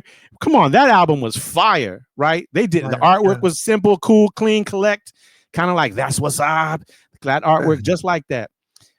And I remember I said, we got to have a party for this. So I called up Pac's management, and they're like, will he do this party we're having and I'm going to have Mind Motion be the DJ and all this stuff. And this is the first time I witnessed his greatness even more so outside of Digital Underground. So we have this record release party in the Bay Area. I kid you not, man. You see that red carpet in Hollywood, like the Oscars and everything like that, and all the fanfare and everything, and the streets are like paparazzi. Right. I didn't even organize none of that. That came automatically when he came to the door. Just people were in the streets that couldn't even get into this building. It was like, oh my God, what the hell is this? This is before the movie even came out. He had that special something. He had that it factor. He had that it factor for sure. He had that it factor, and his music spoke to us. His music spoke to me for sure. And he just kept coming, whether it was Dear Mama. I mean, come on now. How many? You got to love all the different sides of Pac. Whether it's all about the ladies, whether it's I'm a thug. He went through all his sides and let us into him, period. Only God can judge me. Yeah. I mean, the list is long. The list is long. And so at some point he ends up in jail for whatever reason. I'm not going to get into it. Right. And I was upset every day. God bless Fade from Interscope Records, who was always filling me in on what's happening with him and everything. And Layla Steinberg, who is also. So he gets out. I'm not going to go into the details of that. But at some point, I talked to Dub C from Westside Connection, and before they created Westside Connection, he tells me he's going to do that, and I'm like, I said, yo, man, let's do this. Let's do Westside Radio. Let's create Westside Radio. And so it was a conversation that started with Dub C and myself, and so we started having these artists do. The artists, not the DJs, the artists would do it about an hour to 2 hours, actually 2 hours of them picking out music, and they would just talk, be an MC. They'd host the radio station. They'd host this billion-dollar radio station and do their thing. And so at some point I'm like, okay, we got to get Pac on the show. And so he was out, and I asked for him to come to the station, and he was so busy, Jay. And they're like, if you want him to come to your radio station and do this, it's going to be 25 grand. I'm like, ouch. I'm like, hold on a second. Let me get, hold on a second. Let me get in my pocket. You know, like we can't do that. We can't do that. And then they're like, so I asked the manager, I said, yo, can we get him? You know, come on. It's him. The Bay wants to hear from him. Come on. How are we going to get this done? Right. And so I write a letter to him. He gets the letter. And then I get the summons. He wants you in LA. So I go, okay. So I get my DAT player ready. And before I decide to leave, I call Sway. I said, yo, I want you to come to LA with me. And he said, what were you doing? I said, you're going to interview Pac. You're going to interview Pac for this. Are you cool with that? He goes, oh, shit, yeah, let's go do this. So we're on the plane. And as we're on the plane, I remember Sway looking over at me. He says, I feel like we're going to be doing something pretty great here. I say, like, it's really, he's like, I'm getting chills. I said, I'm getting chills too. I said, but this is a secret. We can't say how we're doing this, and no one even knows we're doing this. No one knew we were doing this. Wow. Except for Pac, the manager, and then the video director. Pac wants something recorded in his own words. And so we get to the video shoot of How Do You Want It? That famous video. Yep. They keep us outside. They're like, you guys hide away over here in the corner of this area here. Like, we don't want no one to know you're here. And I really never really told this story out there, Jay. So this is the first that everyone's hearing right now. I don't know who's going to hear this, but this is all. We don't mean no disrespect to nobody when we're doing this. It's just love for a homeboy that we loved and respect and who wanted to do this. He wanted to do this. Right. So we get there. They're like, okay, he's done. You guys come in here for a second. Come on. You know, yeah, you get rushed in. We rush in. Now we're in his dressing room, cabin or truck, you know, whatever. What do you call it? What do you call the room where trailer? Yeah, his trailer. The trailer. His Yeah, the trailer. Yeah, his trailer. We walk in. Johnny J is there. John B is there. Casey and JoJo there. And you could tell the party was in the air, right? The party's in the air. And Pac is like, what's up, man? Oh, my God, this is my Bay Area family. Yo, meet Sway. Yo, this is my man, Alex Mejia. This is, yo, you know this guy? Do you know? And he's introducing everybody. An amazing host as always. So kind and so generous. If he loved you, boy, you got mad love.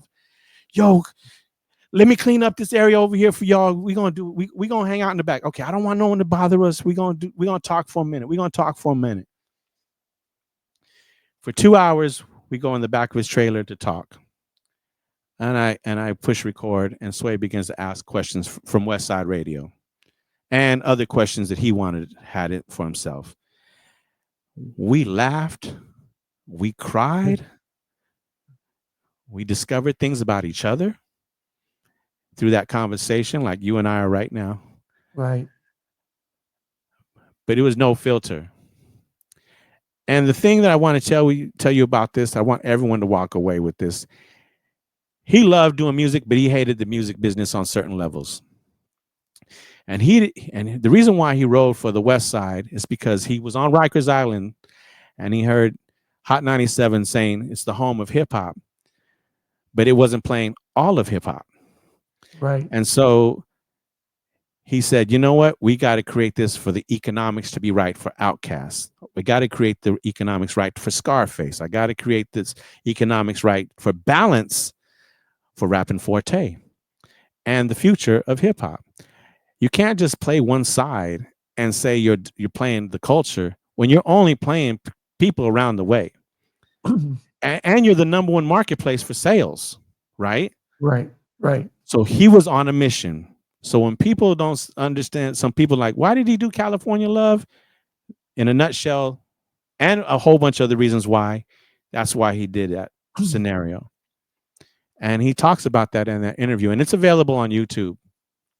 It's available I'm on gonna have to go YouTube. check it out. Yeah, I think you'll love that interview. Absolutely. It's in his own words. So I end up producing it and everything like that, and putting his records in between it and everything like that. And we got our tears out of our eyes and everything like that. He says, "Yo, I want to play you some music." Okay. So now we're done with the interview. We go in, and then he puts on the music, put in the types. So I hit him up for the first time, Sway and I, before everyone else heard it. Right. And he's like, I want y'all, I just recorded this the other day. Tell me what you guys think about it. And I'm like, oh no. Because I'm thinking about, we're trying to think of like, how do we stop all this going back and forth? But he was right on what he says. Yo, he says, look I'm just battling on wax, just like KRS-One or anybody else. I'm just battling. It's everyone else that's doing all this other stuff. He says, they were making it more than what it really was. Yeah. He says, I'm just battling on wax. And he says, and I'm going to go ahead, and after I'm done with this, I'm going to go back to the sound of Me Against the World, all that stuff. I'm going to go back to my old stuff, because he's a songwriter, an amazing songwriter. And he just said, I'm just taking care of this agenda, and I will be moving on. And then he started playing us all these other records that were all positive. And I don't think a lot of people still have heard that. But since I had a chance to see his plight from one phase of his life to another and affect change around the world, that's why he's one of my favorite MCs. Thank you for letting me share that. That is so incredible. That is so incredible. Great story, man. Thanks. And for letting me share that with you. Respect. I got to meet Pac one time, and it was in the weirdest place. Like neither one of us should have been there. So which is weird. Uh-oh. Well, no, it was at a club, but it was at a club like that neither one of us would be at. Okay. Like so like in the Beverly Center, in the parking garage, there used to be a club. And I always like wondered about that club. Like I want to go in there one night and see what it's about. Because it looked very high end and people were there. Like lots of people would be there trying to get in. And somehow there was a party there. We got invited to go. And then who did I see? I saw Pac. He was dressed in all black with his death row chain.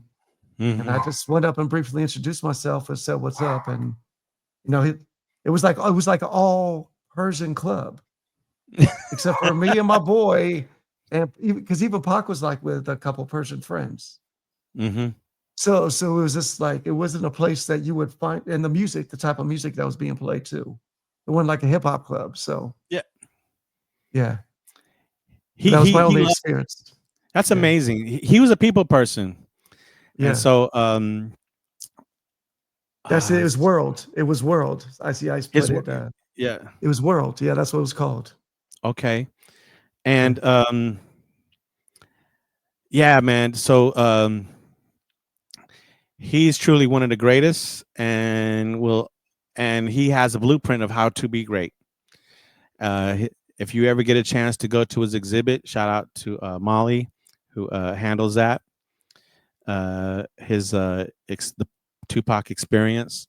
I highly recommend it because he has a lot of poetry involved with that experience, and his stories of life and love and poverty, but also dreams. And so if you ever get a chance, look through the poems of Pac, because there's still a lot of truth to be told there. And I hope one day that we're able to hear the recordings of Johnny J and Tupac as they were supposed to. Not the remix versions, but the versions that inspired him to write to that music came out. And rest in peace forever. And I love you, Johnny J, his producer.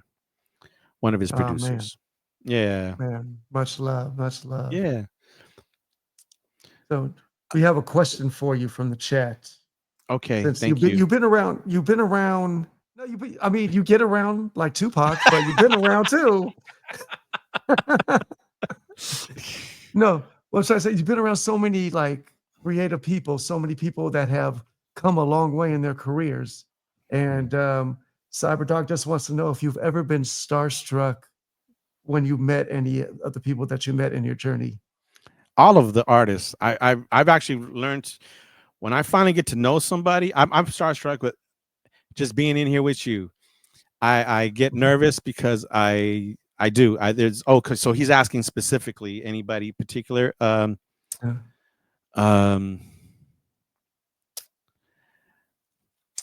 Prince.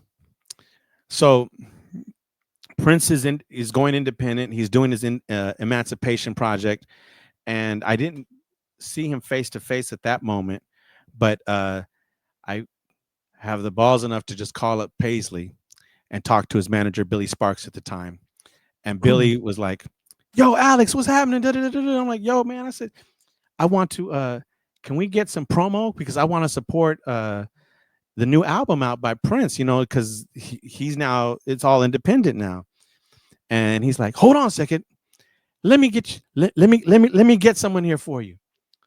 So I'm like, and I'm there. And all of a sudden I hear this. "Okay, Alex, go ahead." Go ahead and what? Go ahead and ask him.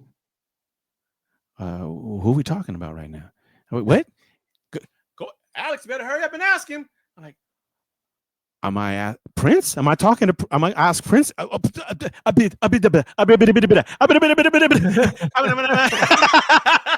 start like just mumbling, dude, and I'm like, and he's like, "Alex." I'm like, "Oh, okay. Yo, Prince. And he didn't like to be called Prince no more, right? So I'm like, "Oh shit, I just fucked that up," and I'm just like freaking out, and I'm like, and at that time he wasn't talking to anybody. He wasn't using his voice.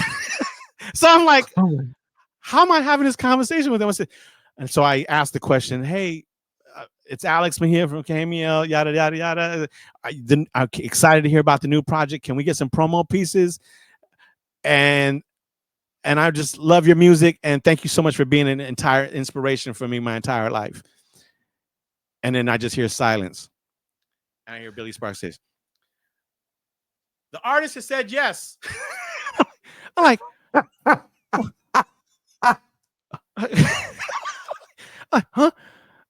What just happened here? And he's like, and I'm like, "Okay, wait, what?" And he's like, "You're good. You'll get it in the mail. All right, Alex, gotta go." Click. And I'm like, "Oh, damn, I fucked up. I fucked up." We're supposed to be like, "Yo, Symbol." I mean, Yo, Symbol. What do you? Yeah, what are you supposed to say? Yeah. I was like, damn. I'm like, Ice Ice has an amazing Prince story, but luckily, we promoted it, and the next thing you know, the next day I got a life-size thing of Prince for the Emancipation Project. I got like 50 shirts and a lot of CDs for the giveaway, right? And I'm like, oh my God, I should have asked for a freaking concert. Right. Why not ask for? We're gonna play this record in heavy rotation and let's just go for it. And I was like, and so, but starstruck. Yeah, Icy Ice. I was nervous when I met Icy Ice. So I met him at an event with it was during COVID, and they were promoting Melody was promoting the new beer that they had out. The Sure Shot. Sure Shot. Yeah. And I'm in the background and I'm like, "Oh, man, I want to say hi to this guy. I want to say hi to him. How am I gonna do?" And he'd been there for a minute. All right. So, like the real ones, if you're there for a minute, you've been, and I got there real late and I got the last beer. I just bought the one that was on the display shelf, right? And they're like, "We have no more beer." I said, "At least what about that one?" And they're like, "Okay, we can sell you that one." So I'm like, "Okay, I got the beer." And I'm like, and I finally had the nerve to come up to him and say, "Hey, and my name is Alex Mejia." And he's just looking at me like, "Who?" what? And I'm like, oh, this brother's been on it. He's been here for a minute. And I'm like, but I got a chance to meet him. I was so happy. I And must have I didn't missed you really, at that event. I must have missed you because I I was think I there. left It early. was packed. Yeah. Was it packed? It was Yeah, packed, it was right? packed. And Packed. everyone was like tugging on him and everything like that, So I was like, maybe there'll be a day when I really get a chance to meet one of my heroes. And the list goes on though. I mean, I have a long. I remember when Mariah Carey came to Virgin and signed with them, and I was like, okay. And I met her years ago during. She wasn't there to see me, of course, when she did Vision of Love, and so the presidents and all these executives are there, and they're all going crazy for her, and they're like trying to make sure she's comfortable as she's meeting the staff of Virgin Records and New Tribe Records. And I'm like, and I'm just chilling on the bench on the side. And so she grabs the champagne bottle from the president's hand, takes the whole bottle and gets 2 glasses and sits next to me. I'm like, and she pours me some champagne and she's like, how you doing? I was like, I'm great. And I had like a cool little crew with me, right? And she knew this is where the peoples was at, right? Just like all the people right here, all the people in this chat, it was like this crew right here. This crew right here in the chat. That's right. Yeah, it's just like these people here. And so she sits right in the middle of us. She said, what's up, y'all? And I'm like, oh shit, she's cool. And I was still starstruck. Shout out to Mariah Carey. And then we talked about her project a little bit. And she was beautiful in person, and she was shining. And but the list goes on and on. I mean, it Janet, right. But after a while, you get my confidence is coming around. After a while, when you get a chance to know them, especially when you need them to do something or ask for a favor, at some point or another, that executive comes out at me, and let's do something. Let's work. Let's get busy on something. That's what's up. Yeah. But all of the artists, I got nervous when I seen Lockdown too one day. Oh my, yeah, because you're afraid he might put you in handcuffs. In the building. Shout out to all you guys hanging out and listening to my man Alex Mejia's great stories. You got so many stories. We could do this all night long. Jeez. I have to fill in one gap though. Okay. Remember I told you how things are always meant to be for a reason? Yes. So recently I seen on a podcast with Yuck Mouth, and I knew the story, but I just want to share it since my Loonies, guys. Loonies. Yes. Loonies. I got 5 on it. Yes. 2 of the illest MCs coming out of the Bay Area, with Tone Capone as the production. Shout out to AJ Paval, Chris, also C-Note doing their thing independently. Drew Down, that whole camp. Shout out to them. This is one of Shock G's favorite groups coming onto the scene. Young energy, brand new energy, new rhymes, new way of flipping things. And so I was in the studio with an amazing engineer named Michael Denton. So everyone has a different story of how the I Got 5 on it came to be. And and Tone Capone reminded me of this, and I had totally forgot about it. He says, you kind of inspired us a little bit on that. And I'm like, I did? And it's interesting because, and I'm going to let you know, this all happened all at the exact same day and time, these moments. Okay. So Yuck and Numb go to the record store to go buy a record they wanted him to sample.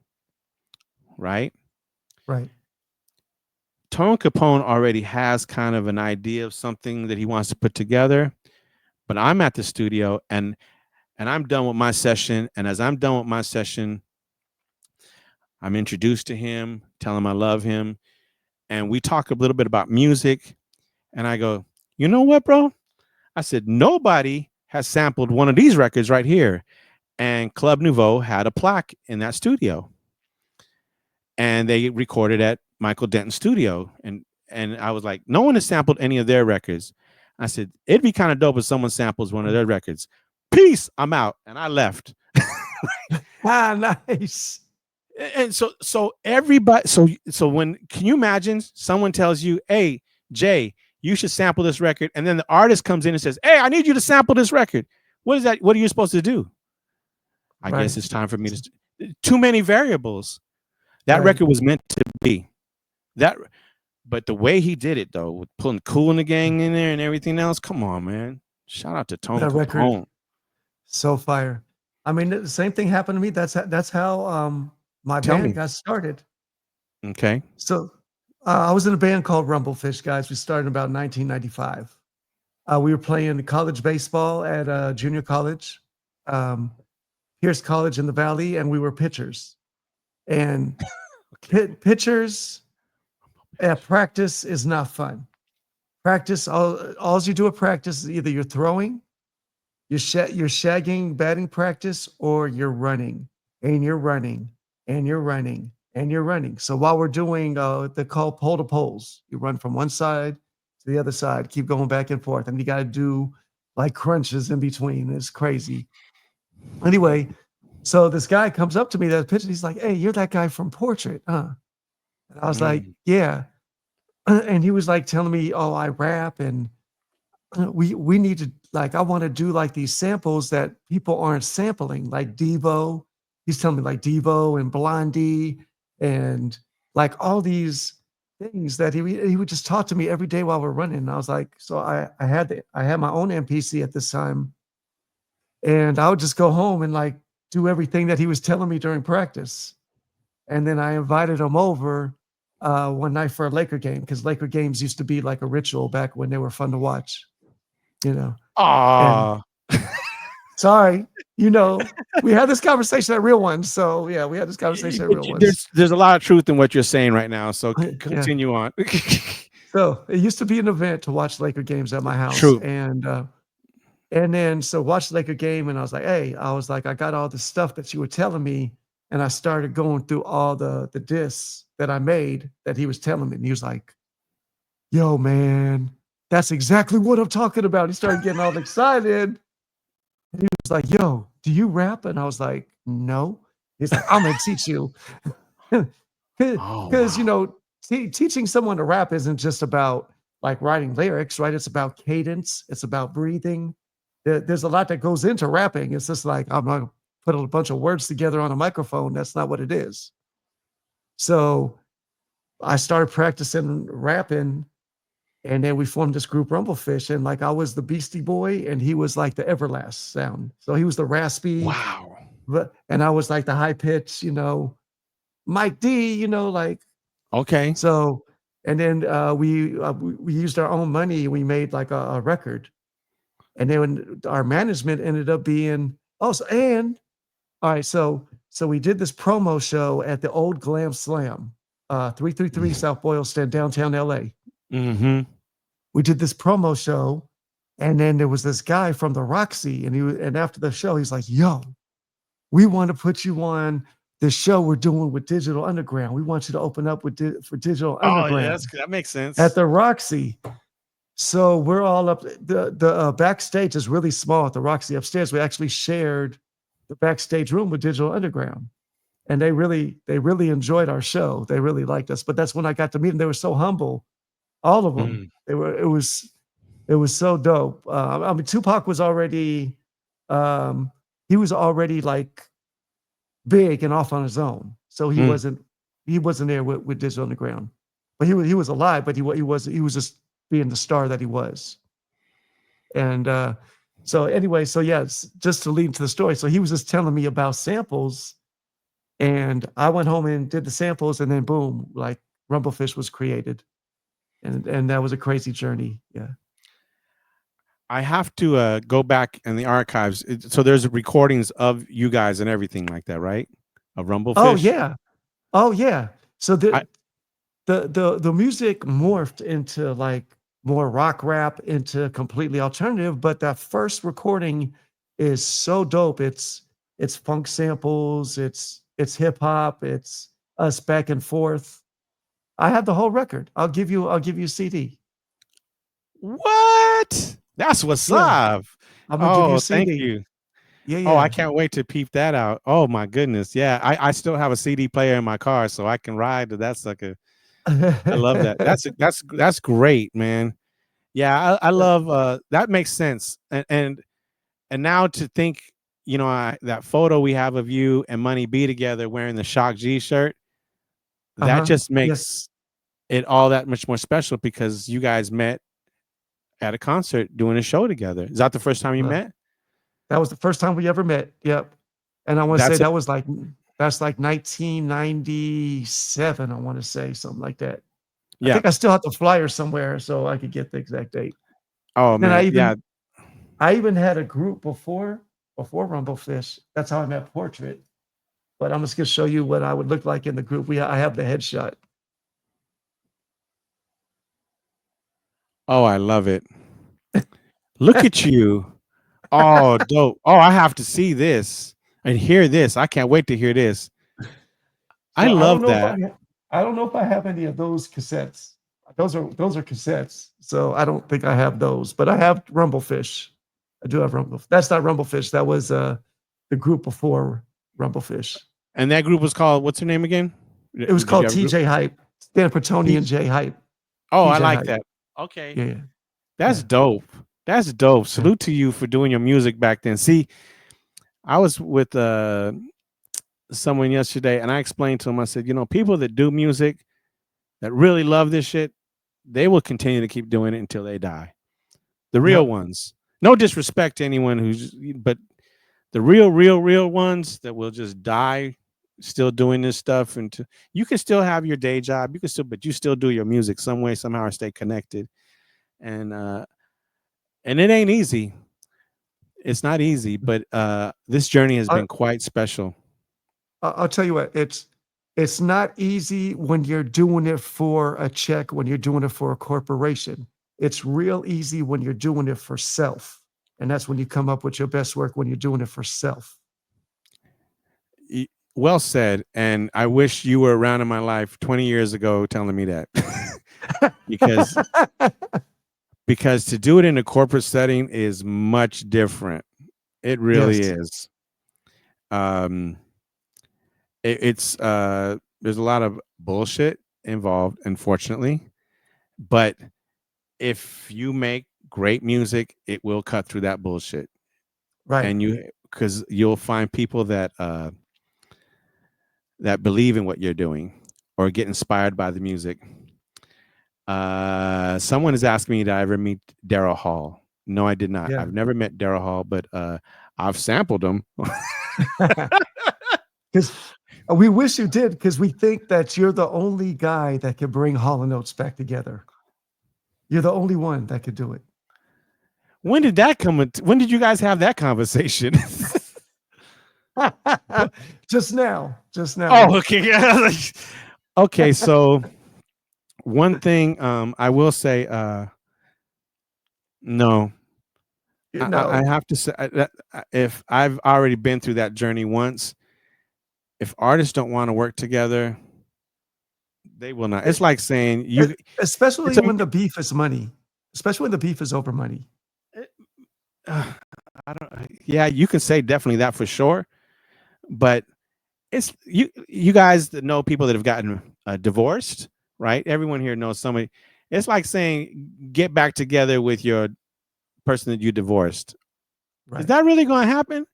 Like, really, is it going to happen? No. Me myself, I'm staying happily divorced personally. So. Yeah. So those things don't always go that way as planned. Yeah. But at least we, the DJs, I was thinking about this the other day, Jay. I said, yo, these DJs right now, these DJs right now are keeping legacies alive. Even though, especially on Twitch, because radio is what it is. It's run by corporations that have no idea sometimes what they're doing. But the fact of the matter is the DJs that love and have passion for music is still keeping Hall & Oates alive. They still are. And because you can hear it in power rotation in some of our channels. Yeah. I'll be playing Hall & Oates tonight. I have Hall & Oates on deck tonight. Sarah's Smile. Yeah. Sarah's Smile is always a staple on Sunday nights. So and She's Gone too. Oh, She's Gone is so ill. I wanted to sample that. I was trying to do some because Nate Dogg was our family. You know, I'm tight with Warren G and all them, and I wanted to sample She's Gone, and I wanted to have it be a Warren G record and Warren G rap, and then I forgot who I was going to have sing the hook. I think I was going to have Earth from Portrait, but instead of She's Gone, it was going to be He's Gone. Ooh. And then so it would be like He's Gone, and then Warren G would cube it and then say whatever he has to say about Nate, and then Irv would sing again He's Gone, and then Warren G would come in and say what he got to say about Nate. It was a great idea, just never came to fruition. You have to. Can I ask you a question about an artist you mentioned here? Rest in peace, Nate Dogg. How did you meet Nate Dogg? I met Nate Dogg. I worked at. I was telling Ice this on the way home, I think, last night from the gig. But I worked at one of the hottest, I will call it urban strip clubs in all of LA. Like if you flew into LA, if you were an athlete, if you were a rapper, like you came to this strip club because this strip club was known. Like like Drake dated one of our dancers and rapped about, when he talks about Malaya on his records, Malaya was one of our dancers. She ended up moving to Houston. And, but anyway, so I met Nate originally at Stars at the strip club. Mm-hmm. And then he wasn't dressed appropriately because there was no white tees allowed, because white tee, my manager used to call the white tee the asshole uniform. Okay. The oversized white tee, Yeah, I get it. Yeah. And then of course Nate Dogg always had the bandana on his head too. Yes, that was his look. Right.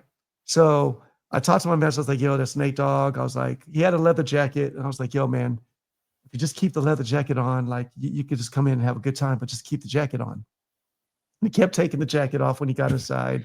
It's hot. And then and then we were both in the bathroom, and then I was like, "Yo, man," I was like, "You're freaking my manager out, man. If you like, just keep the jacket on, like we'd be cool, whatever, And so anyway, so he would come in a couple times, and he would always respect. They always respect. Like I'm the only white dude in the whole club.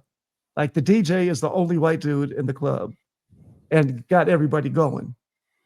So anyway, so what happened was I befriended Warren G's brother through that same strip club, and I was doing a mixtape. It was called Money, Power, Respect, and he set up Warren G to do a drop for me in the studio. So nice. I'd go to the studio, meet up with it. I already met Warren G a few times at this point already.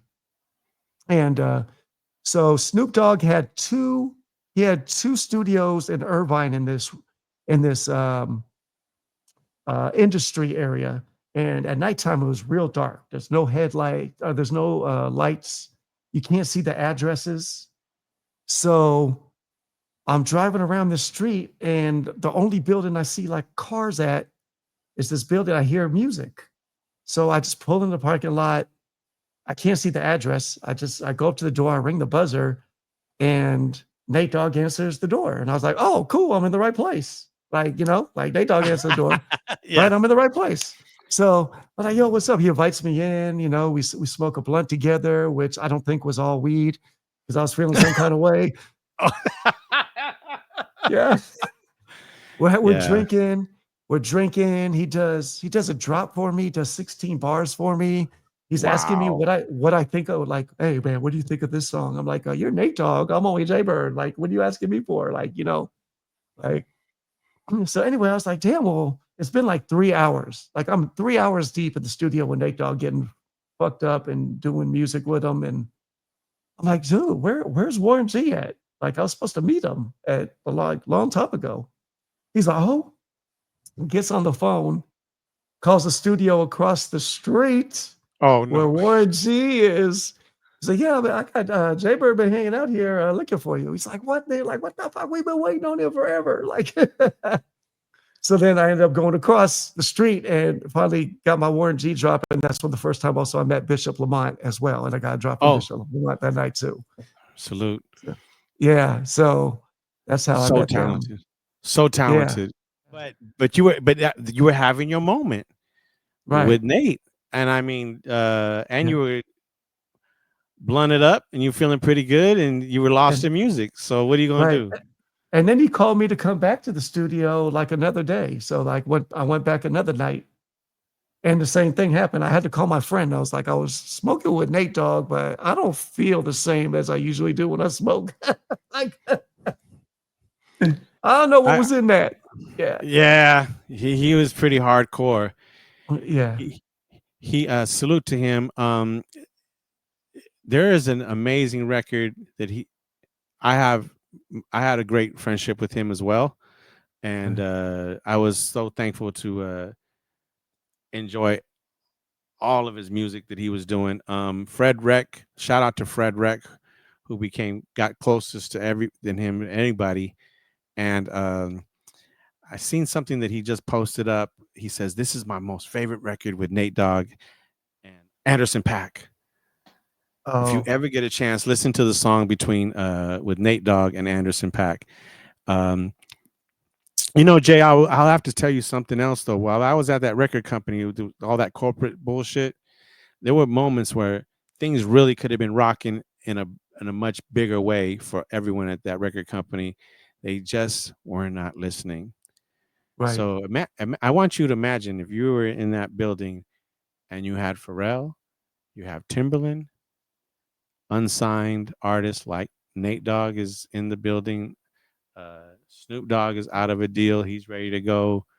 And the list goes on and on and on. Rapping Forte Right. is in the building. Gangstar is in the building. Primo's there. And just so much talent at one given time. And just sometimes a debacle of things to happen right after that. Like all that BS. Like Luther Vandross is at the label. Come on, man. Man. I'm telling you the truth, dude. Yeah. It's just, Eric Sermon walks in the building with a song called Music. They don't want to sign it. And you're like, I mean, it's finished. It's ready to go. We just got it. Right. And not asking for much at that particular time. It's just amazing. When you're right there at the front lines of able to make things happen, I highly recommend any executive to really pay attention more now.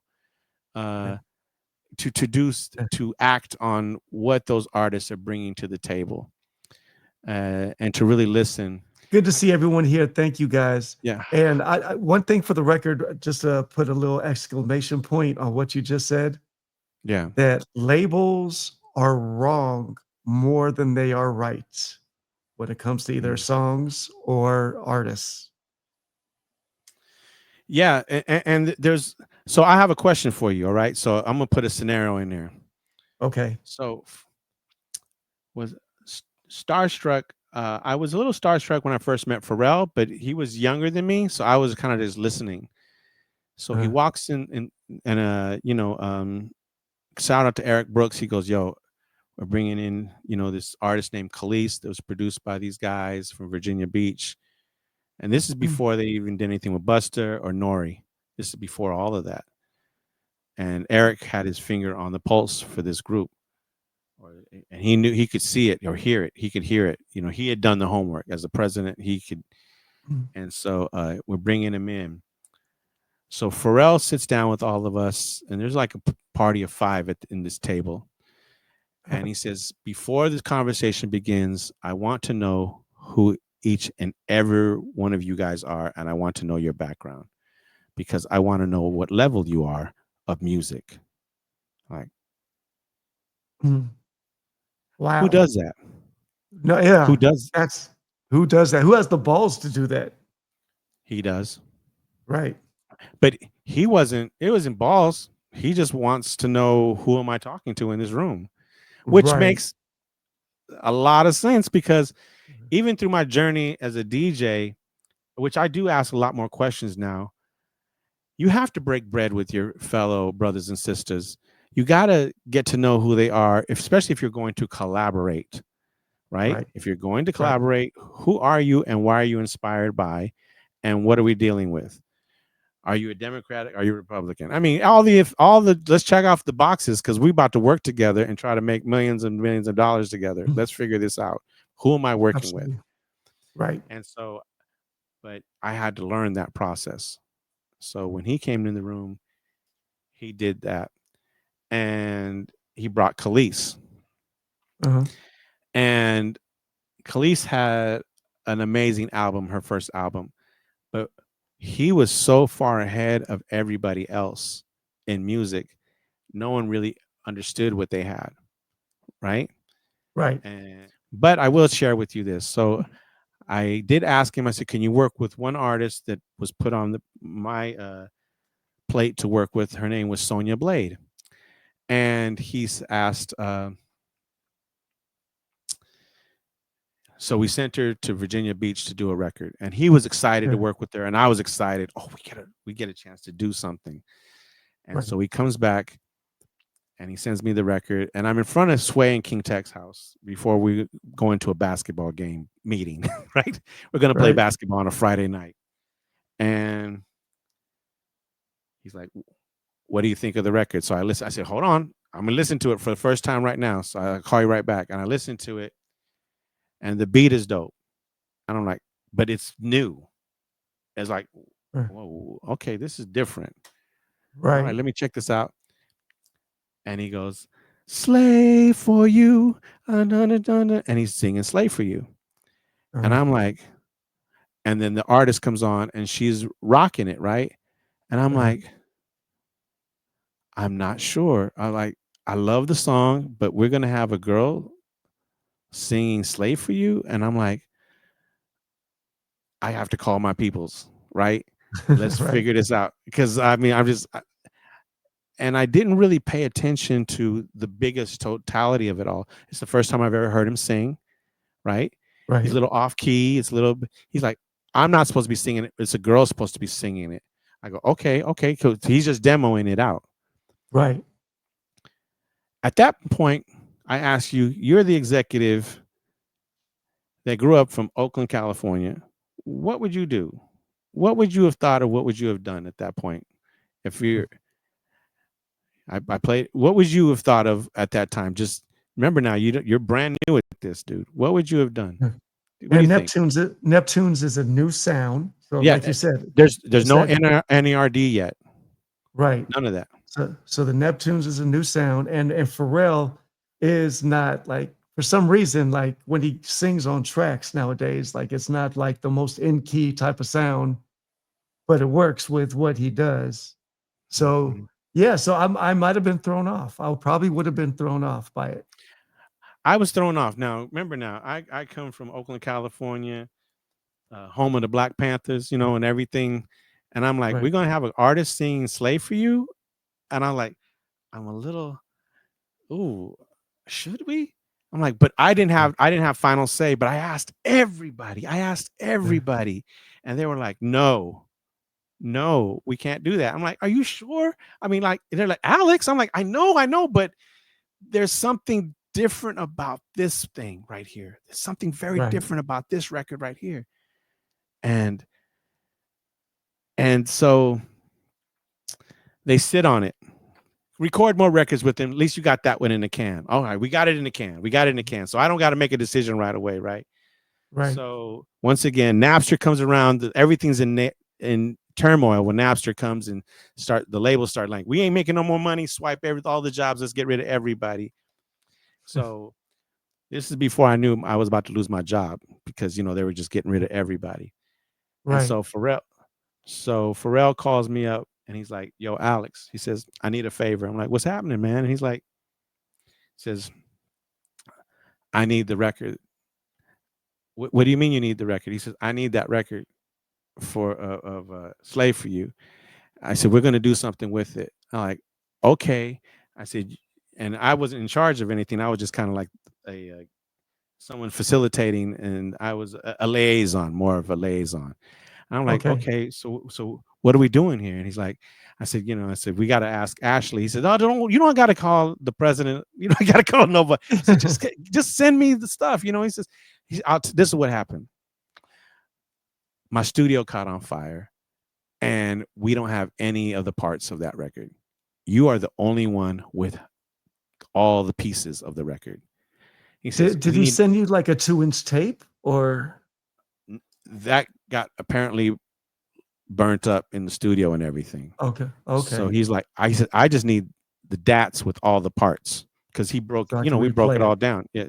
Not even replay it, just resample it or just redo it and refreak everything. I'm like, I got you, man. No problem. I got you. And so, boom, put it in the bag, make the copies, send it out. And so I don't know what's happening with this for 3 or 4 weeks.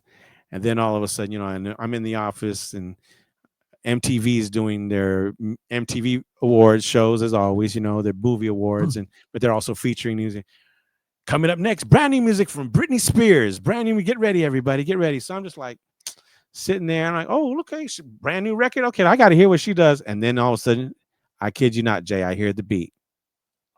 Damn. She starts coming down with the python around her neck. And I'm like, no. So I call the promotion staff into my office, because they're all the ones that we'll never play that record. It'll never go nowhere. Alex, don't ever touch that record. No, fuck that record. And I said, here's your record. Look at the record right now. And it was like, oh, not only are things going bad at the record company, but even the records are just flying out of here. And I kid you not, but I was happy for Pharrell. I was so happy for Pharrell. And I learned my lesson, because I had a chance to work with him later as well. But I will never question you ever again, because you are from another planet, brother. He totally is. But the way they did it with Wade Robinson doing the choreography and everything, it just absolutely worked for that. But I just wanted to share that with you. It's just like, sometimes you got them and sometimes you don't. And sometimes you think you have, but you don't. But like you said, though, sometimes the labels will make those mistakes. That's love. I would like to open up the chat to any questions that you have for myself or Alex Mejia, aka Al. Bro, I'm totally calling you Al from now on when I see you in person. It's I on. appreciate it. First of all, also, while we're waiting for a question, I just want to say salute to you and all that you do with music. Still, the best is yet to come. Oh, thank you, bro. Much love to you. Cheers. Cheers. Jay, how long have you been DJing for? I've been DJing since 1987. So coming up on 40 years. Prost. Wow, amazing. Yeah. I'm so proud of you. That's amazing. Bro. Oh, that's Mark Love. Why are you going to do Mark Love? I love Mark Love. Well, he can DJ his ass off. Yeah, he can. Mark Love is my biggest fan as a singer. So he always plays it off by saying the opposite, why do I suck at singing, stuff like that. But really, when I sing, he turns it up like all the way on blast. As he should. Yeah. Sky High Mama asks, how do record label executives, which records? No, I'll probably decide which records to sell. That's probably like the word decide is probably in there somewhere. Yeah. I think Sky High Mama, things are much different now. They can put records out very easily right now and test them out. Before, you had to manufacture the product to get it in people's hands. Now you can just email things right out to people to get instant feedback. And if everyone just starts going crazy on something, then they move forward and spend a budget on it. It is the digital age. Well said. For instance, though, I will say this. I'm kind of curious. We're doing a final mix tomorrow. I have a new project I did with Lulu Nocera of Summertime. Right. And I'm really curious what the DJs think of it, and I hope they enjoy it. It's something brand new out, and so it's on her Bandcamp, and you can download it for free. But there's going to be another version I'm going to do a mix of tomorrow. to really tighten it up and get it club ready with Nice. dub shakes here in Los Angeles. What platform do you like working on? Which software? I was a Pro Tools guy to the fullest. I have Ableton. I have the Push 2, and I have Ableton. I like, mashups are cool. I love the mashups, but I like produced remixes. Like they used to be produced remixes that Yes. were different from the actual song. So I like doing that. Mashups are cool, but everyone now is doing mashups with stems and all that stuff. I was doing mashups like before AM was doing mashups. I was doing mashups. Yes. He it definitely the epitome of it all. He was definitely someone who pushed it out further as far as us all seeing it, right? And he was mixing genres. He was mixing different genres with each other. So yeah. He was a big inspiration to me. Like I said, for many years I had stopped mixing, and then when I decided to get back into it, I just watched, and I went to some parties here in LA, and he was the DJ for some of those parties, and he rocked it, and I wasn't really tripping off all that. But then when I had a chance to just like watch the YouTube, and then he had passed already, and then I was like, oh, I get it. I said, I love that, because we're all about music from different genres. So he inspired me in the biggest way. Mark Love, what did you say? Jaybird is my orthopedics. Orthopedics. I want to tell you, man, I'm very proud of everything you're doing here for WazzzUp. Who's next after me now? Who's going to be the next DJ or artist? So I'm going to have Garfield, the lead singer, or one of the lead singers of Shy. He was supposed to come on next week, but I'm going to be in Toronto. So hopefully the week after, when I get back from Toronto, I will have Garfield. We're also going to have Joy from the R&B group Jade. Love we're going to have Tracy Spencer.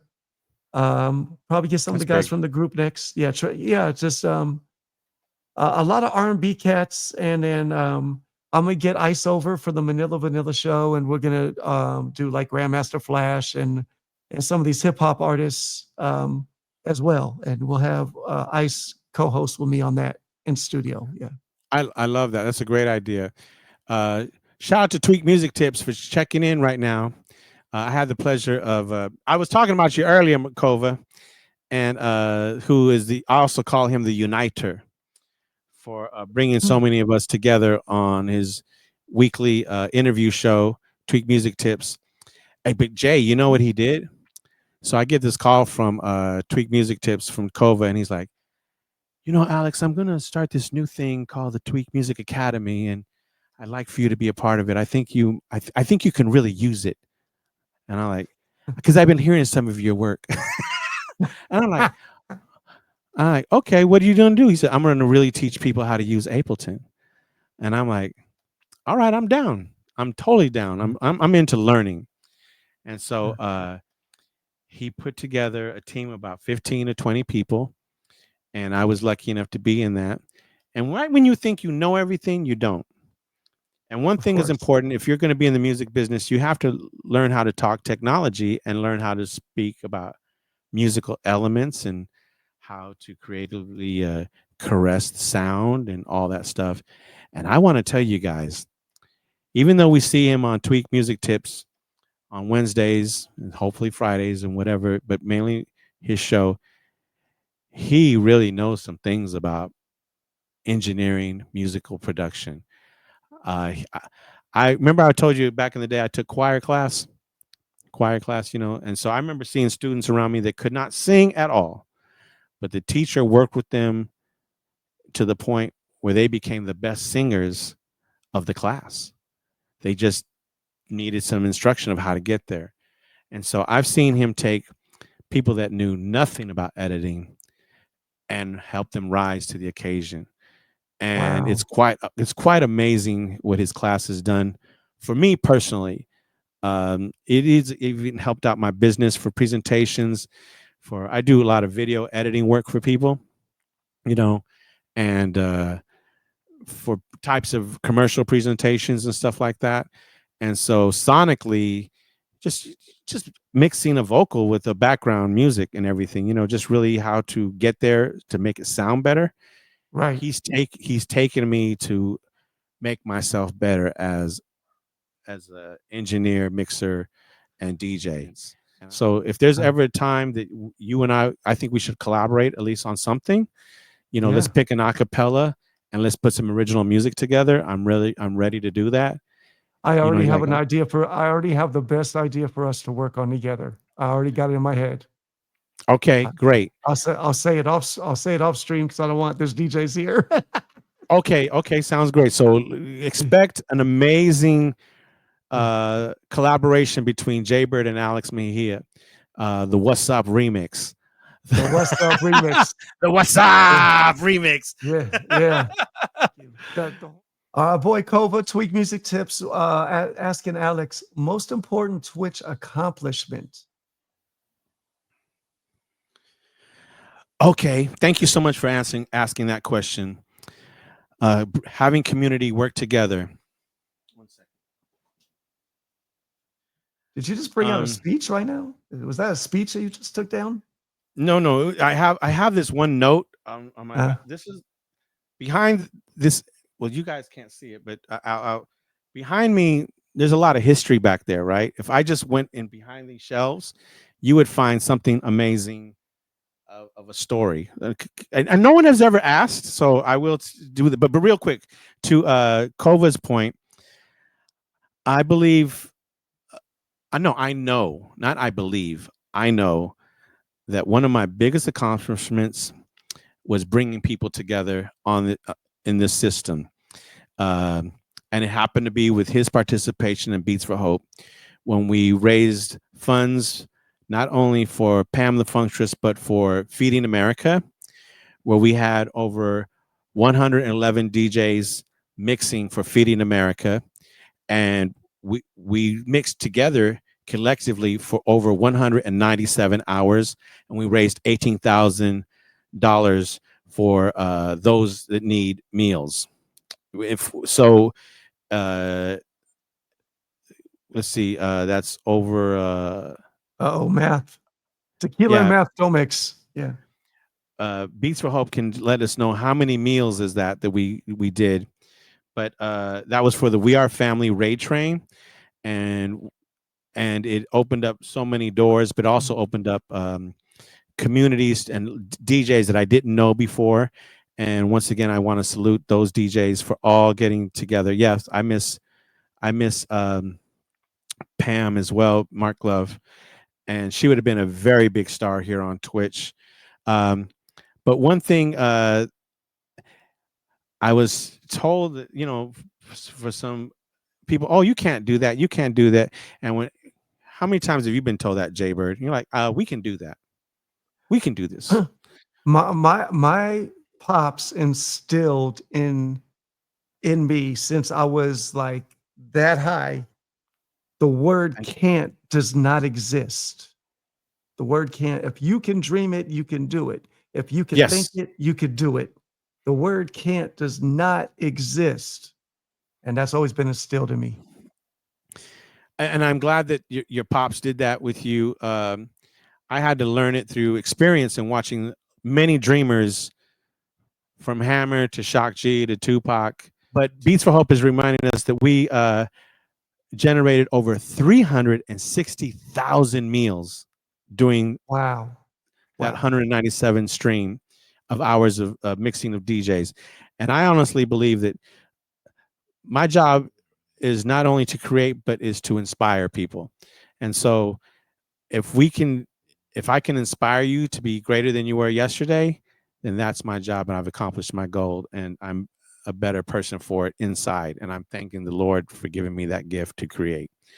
That shirt you're wearing, I hope it makes you happy. Like, whatever it is, the shirt I'm wearing makes me happy. When I wear the Love Everybody shirt, I've seen people like, thank you for wearing that shirt. I needed that today.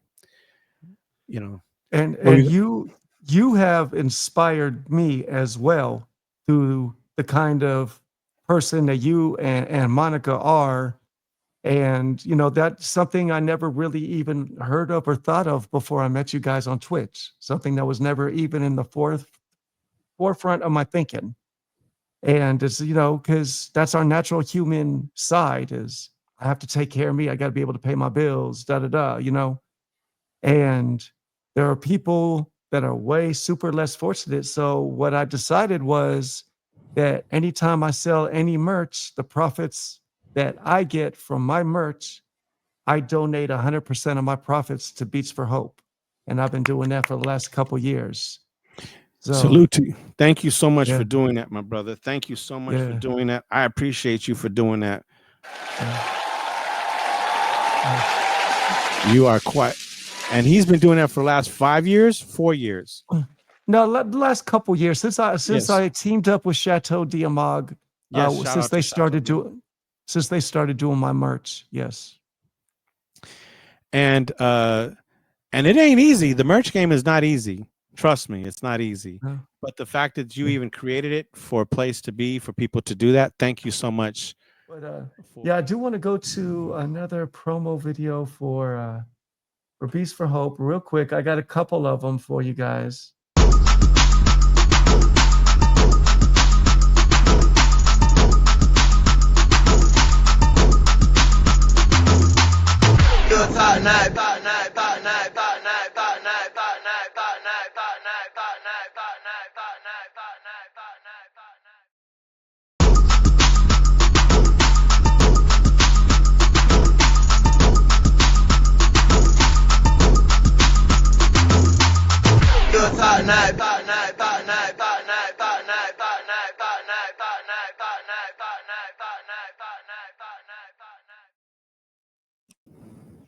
Oh, Thank yeah. you. Oh, man. Give back 10. What is the give back 10? $10 $10 off or $10 off everything right now. If you go to beatsforhope.com, you put in that code and you get $10 off your purchase right now. And that's what That's What's Up is. It's a family environment. It's about being comfortable. It's about a conversation, not an interview. You know, we're just conversating and sharing stories. And your stories are amazing, bro. And I know you got 5 million more. We could be here all night. Jay, so how far are you going to take this What's Up podcast? How far are you going to take it now? You going to Well, have you know, attention? I'm kind of just getting my feet wet as a host, right? So I'm just every show is a learning experience. Every show is gaining experience, and also, you know, I'm building up the YouTube channel, so we want to have it. But I'm having so much fun doing this, and I'm just loving it. And sky's the limit. You never put a limit on where you want to take something. Sky's the limit. Obviously, you want to get sponsors. So eventually, if we have enough of a big following, we can get sponsors and stuff like that. So sky's the limit where this could go. You know, obviously, I'm still learning and trying to get better every single show. Nice. So my question for you: you asked me who my favorite MC was. Who's your favorite MC? My number one is Rakim. Nice. Yeah. Still. So Sunny Go D ahead. said Nas, and Lockdown said Nas as well. So they both had the same answer 2 weeks in a row. And you had Tupac, and understandably why, you know. But yeah, Rakim is my number one. And when I met him, that's how I introduced myself. I'm DJ Jaybird. I've been playing your records for years. You're my number one MC. and he just took me in. He just took me in when I said that. I love it. By chance, I was invited to Inglewood for a free concert that Arrested Development was doing for the neighborhood of Inglewood. It was in the streets of Inglewood. Everybody there, all the cars were everywhere, and there were just thousands of people in there. And at the time, that was during the celebration also of the Hip Hop 50, right? This is happening. Rakim comes on the stage to rock the mic for the people of Inglewood. Absolutely impressive, incredible performance. I mean, he had a female a DJ as well, and he just ripped it, classic for classic, and the hands were all in the air, thousands and thousands of people, him showing his greatness. I love that night. And the fun part about it, I don't know if he did on this night, but I'm pretty sure he did. So his last song that he performs when he does a show is Paid in Full. Yes, he did that. Okay, so he only raps like the first bar. He only raps thinking of a master plan. And then the crowd raps the rest of the song flawlessly. Flawlessly, the whole crowd raps the rest of the song, and he just like encourages everyone to rap along with the song. And he's somebody I really want to get on the show. And, you know, he's a friend of mine, so I'm hoping that he makes time to come on the show. I hope he does. Extraordinary mind. I've heard a lot of interviews with him. He always stops me anytime I just stop just to listen what he has to say. King Tech introduced me to his music to listen deeper with an open mind more. And I fell in love with his music as well. And the energy of what he does. So salute to Rakim for everything that you do with music. Thank you so much. Second question for you. Okay. Who is your favorite R&B artist? Ooh, well, I'm gonna have to go George Benson. Oh, okay. My dog is named after George Benson. My dog's name is Benson. Yeah. Okay. My dog's name is Benson after George Benson. I mean, there's so many great R&B artists, but just George Benson really resonates with me. You know, he has the Spanish guitar that he plays. He does the scatting as well as the. I mean, he took a song that is a slow ballad and turned it into an up-tempo, like funky, fun song, which is Love Ballad. So LTD, that's a great record. LTD did Love Ballad, Jeffrey Osborne. It's an actual ballad. And then he took Love Ballad and made it into like a fun dance song. I was like, oh, only George Benson could do this. One of my favorites as well. It's on my notes of things to do an Alex Mejia version of Masquerade. Oh, because I haven't heard it. Probably Lockdown has it. Probably Tony Silva or DT Jam's already done. But I want to do my version of it because that record is just incrediable, right? And so that's good. I'm glad you digging. But there has to be. Oh, but about the female side, your favorite female R&B artist. Favorite female R&B artist. It's so tough because I've never even pondered this thought before. Good. So now you're making me really think about who. I mean, you know, because there's so many. There, you know, for me, there's Mary J. Of course, there's Janet. There's Whitney. Okay, and then This can't be my favorite artist because there's no content except for like a guest appearance on a song. And her voice is amazing, and it pisses me off that the industry didn't allow her to really thrive and be successful. And her name is Carolyn Willis. And if you ever heard a song, it's called Get Closer, Seals and Croft, featuring Carolyn Willis. And it's one of the most beautiful voices that you will ever hear. It gives me goosebumps. Like, I don't listen to Mary J. Blige, it doesn't give me goosebumps. I don't listen to Mariah Carey, it doesn't give me goosebumps. Mm-hmm. But when Carolyn Willis comes in on Get Closer, my whole body is just like goosebumps central.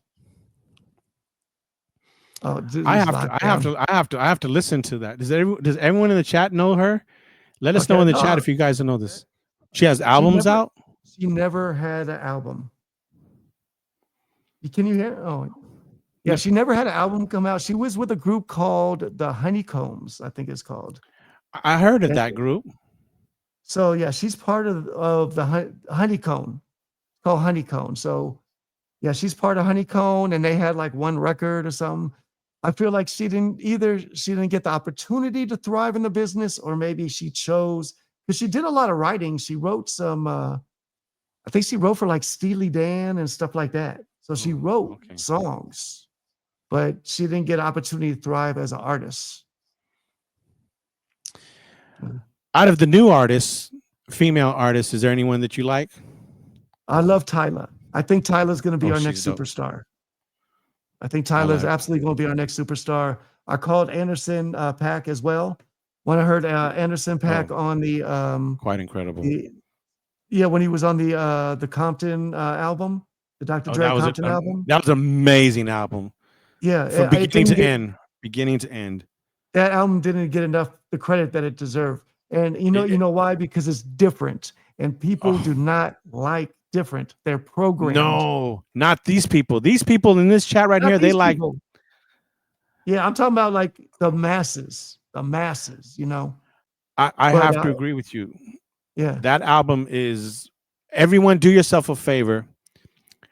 Lock yourself away for about an hour and 10 minutes and listen, and just drive, whatever you got to do, but listen to that Compton album. The soundtrack is yeah, incredible. And Jay, thank you so much for saying that. That's one of my favorites. yeah. That is an amazing album right there. That album did not get its just due in any way, shape, or form. It did in my car. Yeah, me too. I love driving to that album. I called Fred Reck immediately. He was nice enough to send me something to listen to, and I called him immediately back. I said, "Thank you for making this one, dude, with your crew." I love that album. It is right, and once again, extraordinary. That song with High Note says the song with Dre and Primo on the Compton record was fire, right? Yeah, Everything on that, just every intro. You're like, you go somewhere different when you put that album on. You're like, it takes you on a journey as albums should. right. As great Yeah, albums absolutely. should. Mark Love said he didn't like the album, but opinions are like assholes. Everyone's got one, and they all stink. So. Oh my goodness. Favorite R&B band? Go. Favorite R&B band? Oh boy. New or old? So like group or band, like they play live instruments? Live instruments. Okay, band that plays live instruments. I mean, probably the Elements, man. Thank Earth, you. Wind, and Fire. We're right here. Yes. Okay. I mean, yes. Any particular reason why? We just go ahead and, for just historical value, let them know why. Well, first of all, you get all the elements of vocals. So you got Maurice White that got his sound, Oof. right? And then you got Philip Bailey that just has the highest falsetto that you'll ever hear. And the falsetto is amazing. And and the songs as a whole is just like wowzers. Like there's like 50 songs like that are just like wowzers, So yeah, the whole package is Earth, Wind, and Fire is definitely amazing. Did you get a chance to see them when they were young, or at all? I wish. Have you seen them? I didn't get to go out a lot of concerts when I was young. So what about recently? Have you had a chance to catch them at all, or the last 5 or 10 years? Never seen Earth, Wind, and Fire. Do yourself a favor. Definitely, everyone in this chat, if you haven't seen Earth, Wind, and Fire, go see Earth, Wind, and Fire to hear the elements. They are exactly everything that Jay said. That's also one of my, and you nailed it. I'm right there alongside with you. I salute you. That's one of my favorite bands of all time. Say for female, Roberta Flack. Roberta Flack is for me. Gives me chills every time I hear her voice. For female musicians, Sheila E. Sheila E. For some reason, when she plays drums, it makes me cry. She just makes me cry. For R&B artists, pioneer, badass, can do any genre that they feel was Prince. Prince for sure. Prince was that artist for me. I can never say enough about Prince as we're still discovering. Stevie Wonder right underneath that. Right. Stevie is still one of the greats. There's so much greatness. It's always hard to narrow it down to one, groundbreaking R&B band was for me was the Silk Sonic project. I Love that thought that project. was phenomenal. Did you ever see them live? I did see them live. Yes, I went to their Hello. Vegas residency. Thank you. Yes. Incredible, right? Incredible. And you know sh- what's funny is you would think that Bruno Mars would like steal the show, but it was actually Anderson .Paak that stole the show. Completely stole the show. Like his vocals were so on point. You know, then he goes over and plays the drums, and it was this amazing show. Let's see. New artists, SZA and Her. SZA and Her, okay. Yes, I think Her is the future still. Musicianship wise, vocally, you don't know what to expect with her. I've seen her do amazing. She plays the guitar, right? She's Yes, usually like guitarist on people's records. She's killing it on guitar. It reminds me of a young Prince and everything else in between. I highly recommend visiting her in all kinds of ways and shapes and forms, YouTube, socials. She always has something amazing to offer. So that's who I pick on that end. What would you say are your top 3 hip hop albums of all time? Oh, geez. Yeah. The hip hop album that I listened to the most, more than any other hip hop album from side A to side B on the cassette, was The Chronic. Mm.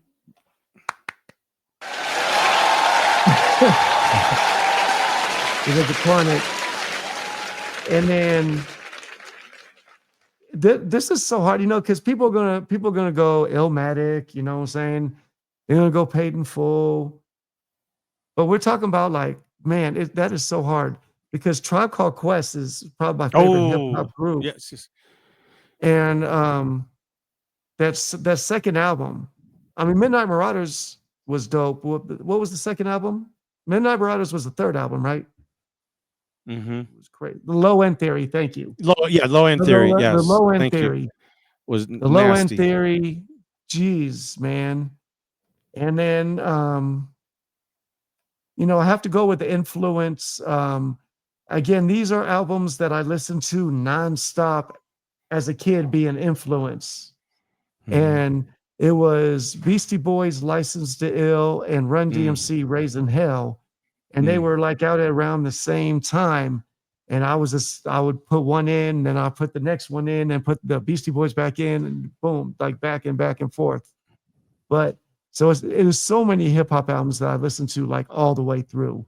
And let me give you one that wasn't commercially successful, but is one of my favorite albums, is Master Ace. And it was when he went to like this music making college, Indisposable Arts. If you get a chance to listen, Indisposable Arts, Master Ace, man, what an amazing hip hop record that is, man. Wow. Yeah. You know, in radio, I want to say, I want to have a public apology to Master Ace. Yeah. In radio, when corporations were taking over the airwaves and now saying, okay, you guys are limited. There was a moment when there was a lot of good hip hop coming out, right, Jay? I mean, there was like in the 90s, there was like every week there was like a brand new great record coming. And in our world of radio, I hated hearing this. I mean, I would be just absolutely pissed off and disgusted like you wouldn't believe. But like, okay, Alex, you only got like 2 slots to put something new in. I'm like, why are you even in my office right now? What are you even in here for? Because I was in the room. I was there when it was all just play whatever you want to, just jam your ass off, right? And I remember there were moments where, you know, Capitol Records, like, you know, and he was part of that Delicious Vinyl family. But I remember having to take him off my list, and I just like sitting on Chrome. And I couldn't stand that. I couldn't stand that was happening because of us having slots. But salute to Master Ace, being one of the ultimate MCs, an amazing gentleman, and true to the form of it all. and always coming up dope. You know, I hear his music still to this day a lot on the Boom Bap Mondays and everything else. And great albums stand the test of time. So I'm so glad that you said Master Ace. And so Doggy Style. Okay. I think Doggy Style was one of the greatest hip hop albums of all time, because it was one of the most anticipated and one of the greatest groundbreaking albums. And there was so much hype around that record coming out, and usually something doesn't live up to the hype, and that one did, and It beyond. did. Yeah. It did. Also, the one and only Scarface, The Diary. Oh, I wow, thought that nice. was, yeah. Pete Rock and CL Smooth's first album, I thought was amazing. A Nation of Millions by Public Enemy. Sex Packets by Digital Underground, I think is still one of those things where you can still like, one of those amazing pieces of art for those that want to go somewhere. Just like we mentioned about the Compton album, if you put on that first Digital Underground album, it will take you on a journey and leave you off in a high from beginning to end. Right. It is just, and it was so different. It was so different. And so evolutionary and just incredible piece of work. And you know, can I share you a story real quick about those guys and how you make it? Those guys, Sleuth, their road manager, mom got a house for them to live in for a few months. She said, and they were all broke. Shock G was living in his car prior to all that stuff happening. He, you know, when you're doing something you absolutely love, money doesn't matter. At least you get to do it. And so they all began to live at this house in Oakland. And I remember Money B and Fuse telling me, he says, you know, Alex, while we were making that album, we were so broke. We used to have to go to the local grocery store and steal food. Steal the food at that grocery store to eat. And luckily, and Fuse, DJ Fuse is a chef. And so luckily he like, I just need a couple of this, I need this, and I can make meals for the entire group here. And they had a big group. And so so when you hear that album, you hear sacrifice, pain, and love. And so salute to that album right there. Thank you so much. Oh man. Much love right there. Yeah. So I just want to say that's, and you know what? I gave you something. I don't, just so you know that you have it. I was asked to do a video. There doesn't exist. And only Money B and now only you have it. I made a video for Freaks of the Industry. So Freaks of the Industry is one of those songs where it never had a music video. And they do this, they use it in concerts. And I gave it to you because you are a West Coast Don. Yeah, I appreciate you being here, bro, and thank you for sharing with us. It's been, man, we could do this for like 12 hours, bro. Thanks. Jaybird, thank you so much for having us. Thank you so much for having your merch part of Purchase with a Purpose, the causes for food banks from New York to the Bay to LA. Thank you so much for all you do for the community. Thank you so much for playing real good music for all of us to listen to. You are a great staple to come to, and consistent quality workmanship of what you do. Thank you so much. Yeah. I just want to tell you, I mean that from the bottom of my heart, bro. Thank you for the kind words, bro. I appreciate you, man. And maybe we could do a collab. We talked about it before about doing a collab shirt to go on Beats for Hope. And guys, make sure you go check out Beats for Hope. It's beats4hope.com. You can get so many great items, and everything that you buy helps the community. So please check them out for sure. Thank you. Thank you.